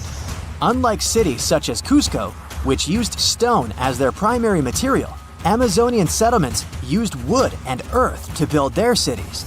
These materials are highly deteriorating and probably decomposed over time. Finding them required a bit more technology than what Fawcett had available at his time. Unlike many other ancient Egyptian burial grounds, King Tutankhamun's tomb stayed hidden and free of unwanted thieves for 3,000 years. One reason was that the tomb was smaller than average and tucked away in a place called the Valley of the Kings. This area was already being extensively explored by the time they stumbled upon Tut's spot. The entrance was all covered in debris from building a nearby tomb, which must have also helped keep it a secret. There were also 0 writings or signs on the outside of the tomb. Time passing also played a part in keeping it in amazing shape until the 1920s, when a man named Howard Carter finally made it in. But was Carter that big of a hero? Some recent findings say he might have been sneakier than initially thought. People used to think Carter wasn't just a glorified treasure hunter, he was a true archaeologist. Before Tut, he had been on a relentless quest for Egyptian artifacts. He discovered his interest in these unusual objects when he was a child, and soon started drawing the sculptures and inscriptions that were found in ancient tombs.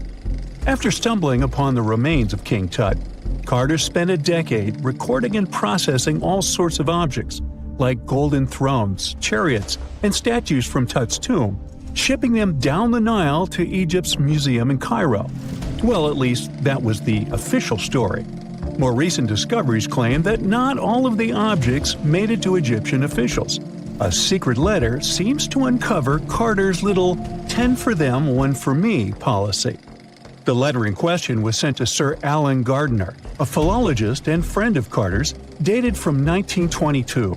In these writings, Carter mentioned having found the tomb and was asking his buddy for some advice. In another letter from 1934, Gardiner seems to be thanking Carter for an amulet, which was sent to him as a thank you gift. Carter was adamant that it didn't come from Tut's tomb, but evidently it did. Even the British director of the Egyptian Museum was onto Carter's sneaky endeavors, but couldn't prove it. He compared Gardiner's amulet to others from Tut's tomb, and lo and behold, they were a perfect match. Gardiner was so disappointed to have been put in such a sticky situation that he vented to Carter in another letter. Deciding to be a good friend, Gardiner didn't throw the famous archaeologist under the bus. Instead, he advised Carter to take those stolen goods back to Cairo, just like he'd advise you to like this video and subscribe to the Brightside channel for more amazing videos on the most unique topics in history.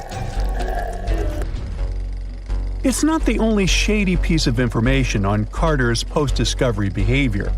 In 1947, a man named Alfred Lucas, who used to work with a controversial archaeologist, gave some information in an obscure journal in Cairo.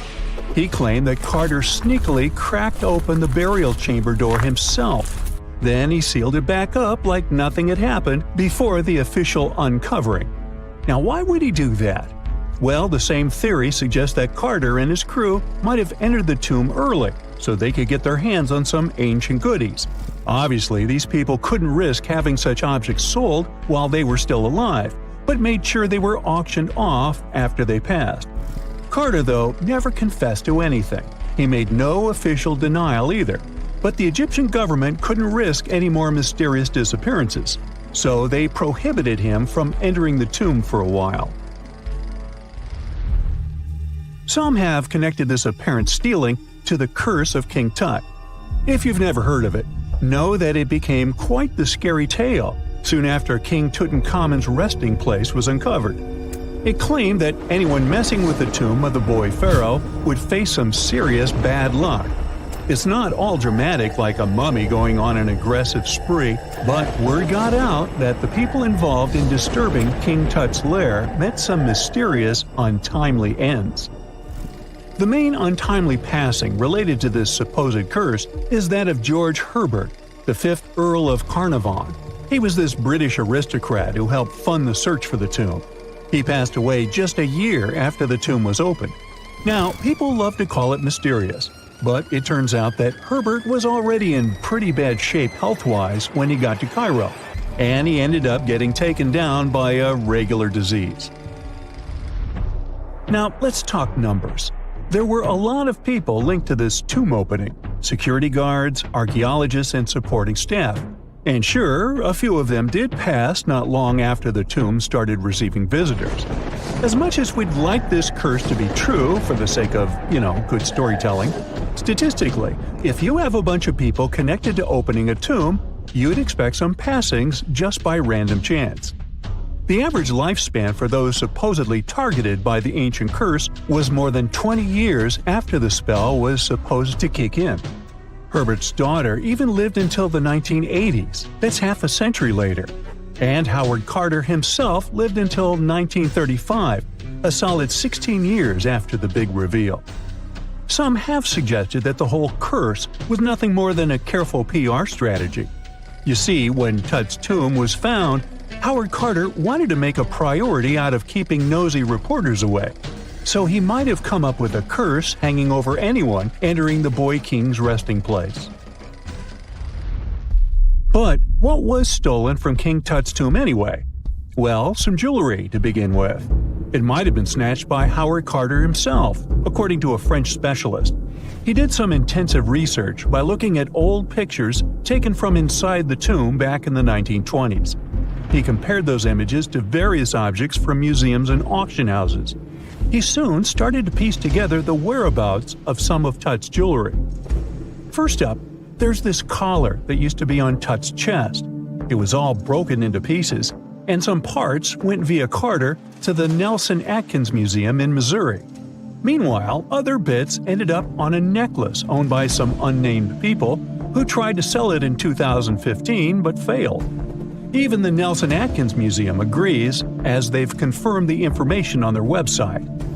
Then there's a headdress piece. Some beads from it that once belonged to Tut apparently got stolen by Carter too. They were also strung into a necklace and are now being held at the St. Louis Art Museum. Another fancy collar made out of glazed ceramic magic spent some time at the Met, far away in New York. Thankfully, it was sent back to Egypt a bit over a decade ago. This seems to have been, as you'd expect by now, also stolen by Carter. Missing artifacts aside, King Tut still gave a ton of amazing objects that helped us learn more about this incredible ancient culture. Starting with the famous burial mask. It's this massive 21-inch gold art piece with semi-precious stones and glass paste. It weighs 22 pounds and showcases the boy pharaoh with a long beard and a headdress with a cobra and vulture.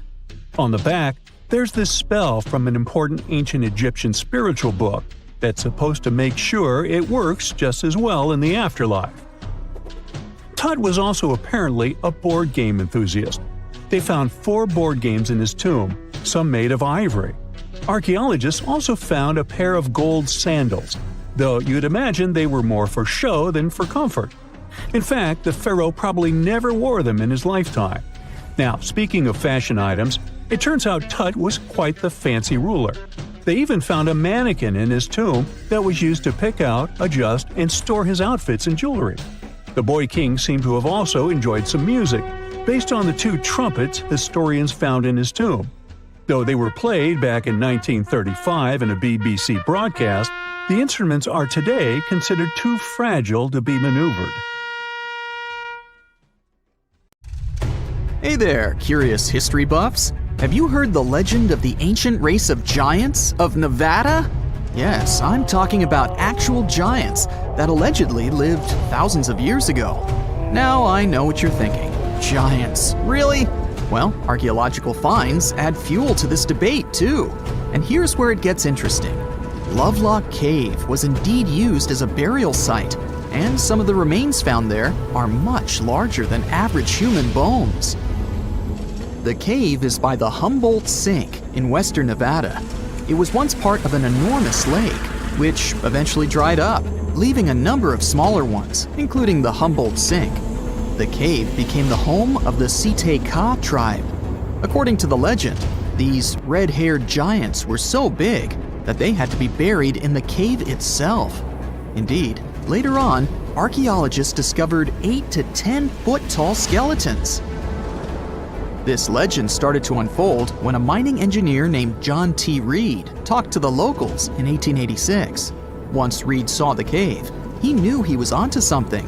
The news spread soon, But the cave was attracting another type of attention too. The deposits of a fertilizer known as guano were discovered inside the cave. So a mining company began excavating the precious resource in 1911 and soon shipped more than 250 tons of the fertilizer to San Francisco. Unfortunately, some of the human remains and artifacts were neglected and lost in the mining process. This led to an official excavation in 1912 and 1924. After the top layer of guano had been mined, strange objects started to surface. Around the area, the earliest evidence of human habitation dates back about 4,000 years. The Lovelock culture lasted for some 3,000 years, and they left us with 10,000 stunning artifacts. The pits in the cave were like a series of time capsules hidden at different depths. Archaeologists determined the age of each pit by its depth. It turns out that many different groups used the cave for storage over a really long time, and the things they stored there give us a really cool glimpse into their cultures. It's like a giant ancient storage unit full of hidden treasures. What have the researchers found besides the giant bones, you might ask? Some other bodies were mummified using a method similar to the one applied by ancient Egyptians. These remains also had something in common with the bodies discovered as far south as Lake Titicaca. Both mummies had some red hair. Yet, there are scientists who believe this reddish hue is the result of the interaction with the environment in which the bodies stayed. So, while the story of the red-haired giants may be a wild and intriguing tale, not everyone is convinced. Some experts believe that the bones found in Lovelock Cave are simply the remains of prehistoric animals, like mammoths or sloths. But others insist that there's something more to the story. Other relics, such as finely crafted baskets and exquisite duck decoys made from tule fibers, were also found there. In any case, this cave is worth the attention it gets. By the way, you can still visit this cave today and see the pits of different depths with your own eyes. But let me tell you one thing. It's in a hot, dry, and isolated place. Archaeologists have made another discovery that seems to be straight out of a legend. They think they found the palace of the one and only Odysseus, who was the legendary Greek king of Ithaca and the hero of Homer's epic poem. Move over, Indiana Jones. We've got some real-life adventure happening here from around 1300 BCE. Apparently, this is the only palace mentioned in Homer's epic poems that hasn't been found. The excavations have been made on the Ionian Islands, and the view from the ruins found on the island of Ithaca are exactly as described in the Odyssey, says the professor who led the excavation team. Known to the ancient Romans as Ulysses, the Greek hero took 10 years to return home to Ithaca after the fall of Troy. For many years, Homer's other epic, called the Iliad, which tells the story of the protracted siege of Troy by the Greeks, was regarded as a myth too. But then, in the 1870s, Troy was rediscovered in modern-day Turkey's Çanakkale city. So, if they found Troy, who's to say they couldn't find Odysseus's home? The researchers were following Homer's words as a roadmap. The excavation site has a building complex with 2 levels. It has important finds, such as storerooms and workshops, a complicated drainage system, and fragments of pottery. It also has a well from the 8th century BCE, which is around the time when Odysseus is believed to have been the king. Yet, not everyone is convinced that the team has actually discovered the home of Odysseus. A British researcher named Robert Biddlestone insists that Homer's description of ancient Ithaca isn't very similar to the island that now has its name, and that Odysseus's kingdom was actually on the Isle of Cephalonia. However, Italian archaeologist Adriano La Regina might have a more realistic approach to this debate. He says that whether this find has a connection to Ulysses or not, what's more important is the discovery of this royal palace. Once upon a time, in a land far away, the Klamath Indians spread a legend about the creation of Crater Lake. Okay, maybe this land is not that far away, and it still exists. You can find it in south-central Oregon, in the western United States. Anyway, the legend has it that this lake was formed in a vicious battle between two volcanoes, Mount Mazama and Mount Shasta. Then the spirits of earth and the sky, which are Lao, who ruled the below world, and Skel, the chief of the above world, joined the fight. It turned into a geological drama. During the battle, darkness veiled the land. The fight was over when Mount Mazama collapsed and sent Lao back into the underworld. Then the rain filled the pit and created a lake in the place where the mountain had once stood. Flash forward to our time.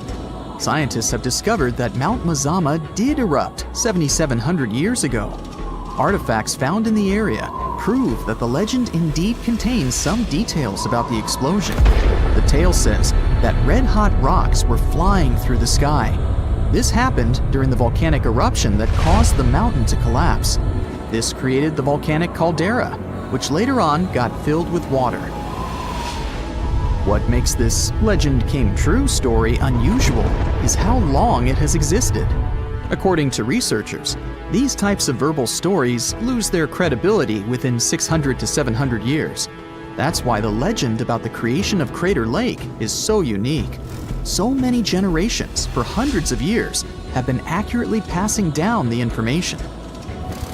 This volcanic crater lake is now in a national park.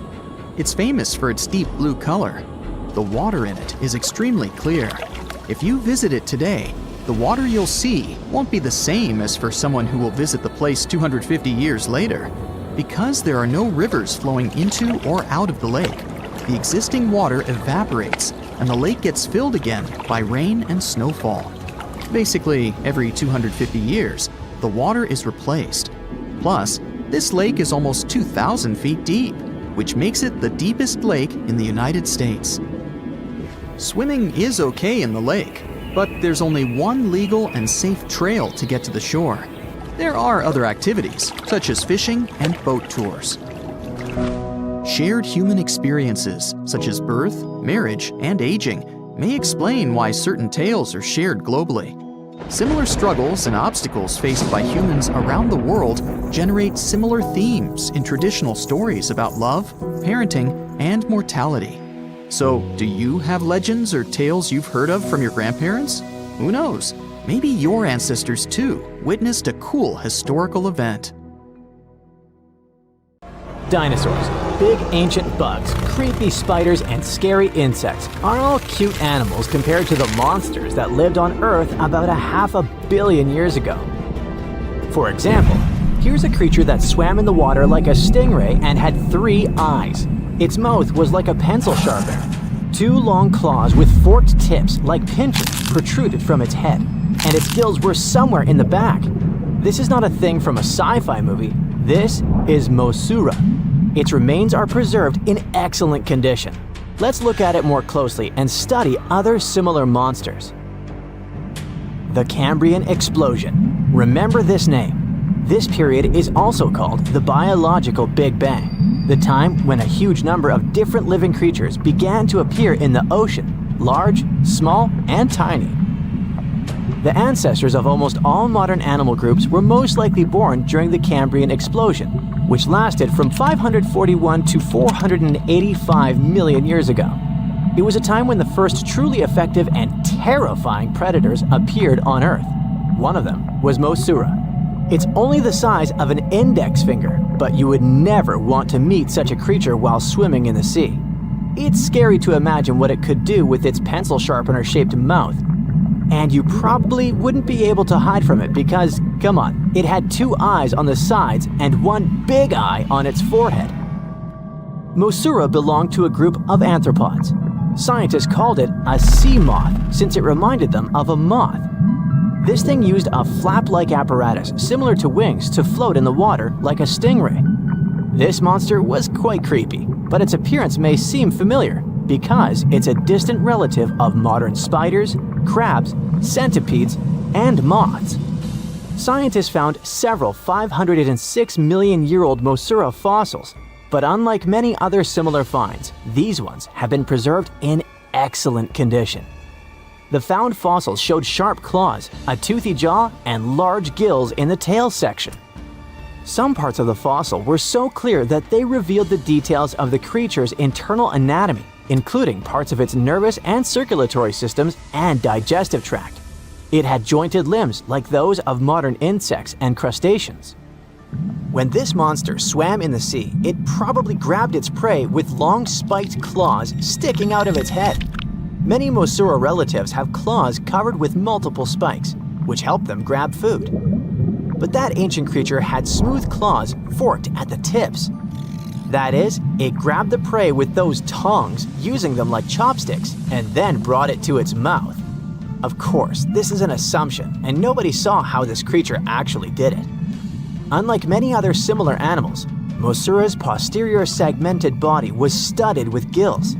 Scientists don't know why this was necessary, but they assume that such an unusual breathing system helped to adapt to an environment with low oxygen content. Perhaps Mosura led a very active reproductive lifestyle that required high oxygen consumption. Creepy, dangerous, and reproducing fast. An excellent set of qualities for one of the most dangerous predators of antiquity. But what did Mosura eat? It probably caught different types of worms and small arthropods. It's nice to think that this monster lived so long ago and was so small. But what if this creature was the size of a shark and was swimming in the ocean these days? Perhaps it would become a dominant dweller and people would swim much less along the coast. Mosura lived in the water but was discovered in the Burgess Shale Rock Formation in the Canadian Rockies.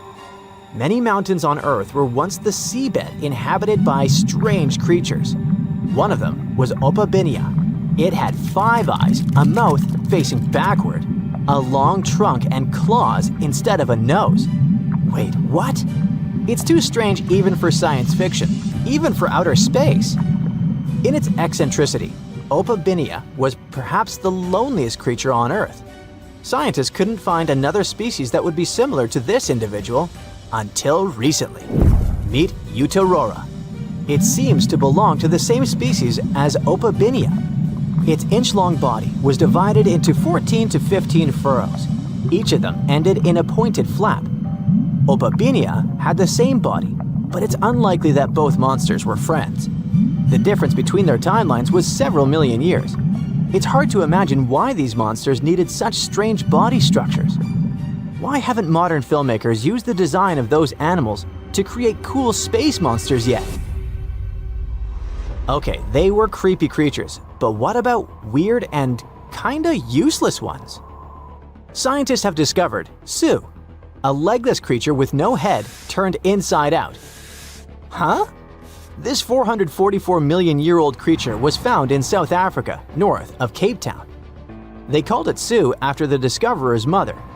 In fact, it's some kind of new arthropod species that may have lived in low oxygen waters. This creature was turned inside out, and the outer shell with the legs and head was lost. Thanks to mineralization, muscles, tendons, and even Su's intestines were preserved on the fossil. It's a great success to find such detailed remains of an ancient creature. However, scientists still can't determine the evolutionary history of this species. They're sure that it was a primitive marine arthropod. Okay, we can see that 500 million years ago, Earth was filled with creepy monsters, which fortunately are now extinct. But what about trees? Were they the same as we see now? Or was there something else? Something creepy? Oh yeah. Scientists have discovered a new kind of living organism similar to a tree or a mushroom. It was gigantic and had a very minimalistic design. Meet the Prototaxites. It's basically just a big stick with a round end poking out of the ground. It was smooth, didn't have the usual tree bark, and looked more like a mushroom without a cap. But scientists have recently found out that it wasn't a mushroom at all. Prototaxites probably belonged to a previously unknown branch of life. Prototaxites is considered to be the first giant organism in the history of the planet that lived on land. It existed about 420 to 375 million years ago during the Devonian period. It was the time when plants began to spread across dry land, forming large forests. Over time, they began to grow leaves and form roots in the ground. Then, the first seed plants appeared. The real colonization of land began. The first arthropods, such as centipedes, arachnids, and other unpleasant creatures, began to walk among those forests. Meanwhile, the water was filled with a huge biodiversity. There was a giant supercontinent on the planet, and smaller parts began to break off it. During this period, proto-taxides towered over the land. Some of these things reached 26 feet high and 3 feet wide. It's like a 3-story house and as thick as a palm tree. But what was it? A plant? A mushroom? Algae, perhaps? Scientists discovered them in the middle of the 19th century, but only in 2007 did they conduct chemical analysis. Research showed that it was most likely a giant mushroom, but in 2025, scientists refuted this conclusion. It turns out this may have been an unknown life form that existed separately from the kingdom of fungi, animals, plants, and protists. Scientists noticed that the inner part of proto-taxides consisted of a number of tubes. There are similar tubes inside mushrooms, but the tubes of that ancient living thing branched and joined differently. They even had a different chemical composition. The main building block of mushrooms is chitin, but the proto-taxides contained chemicals similar to lignin, a substance found in the bark of trees and other plants, and its anatomy differs from the structure of any other organism known to us. What were they doing on Earth? Just chilled and enjoyed the bloom of life? Did they produce some kind of fruit, like a banana with eyes and claws? Scientists don't know. What if it was something that was brought to Earth from outer space? What if they were flowers planted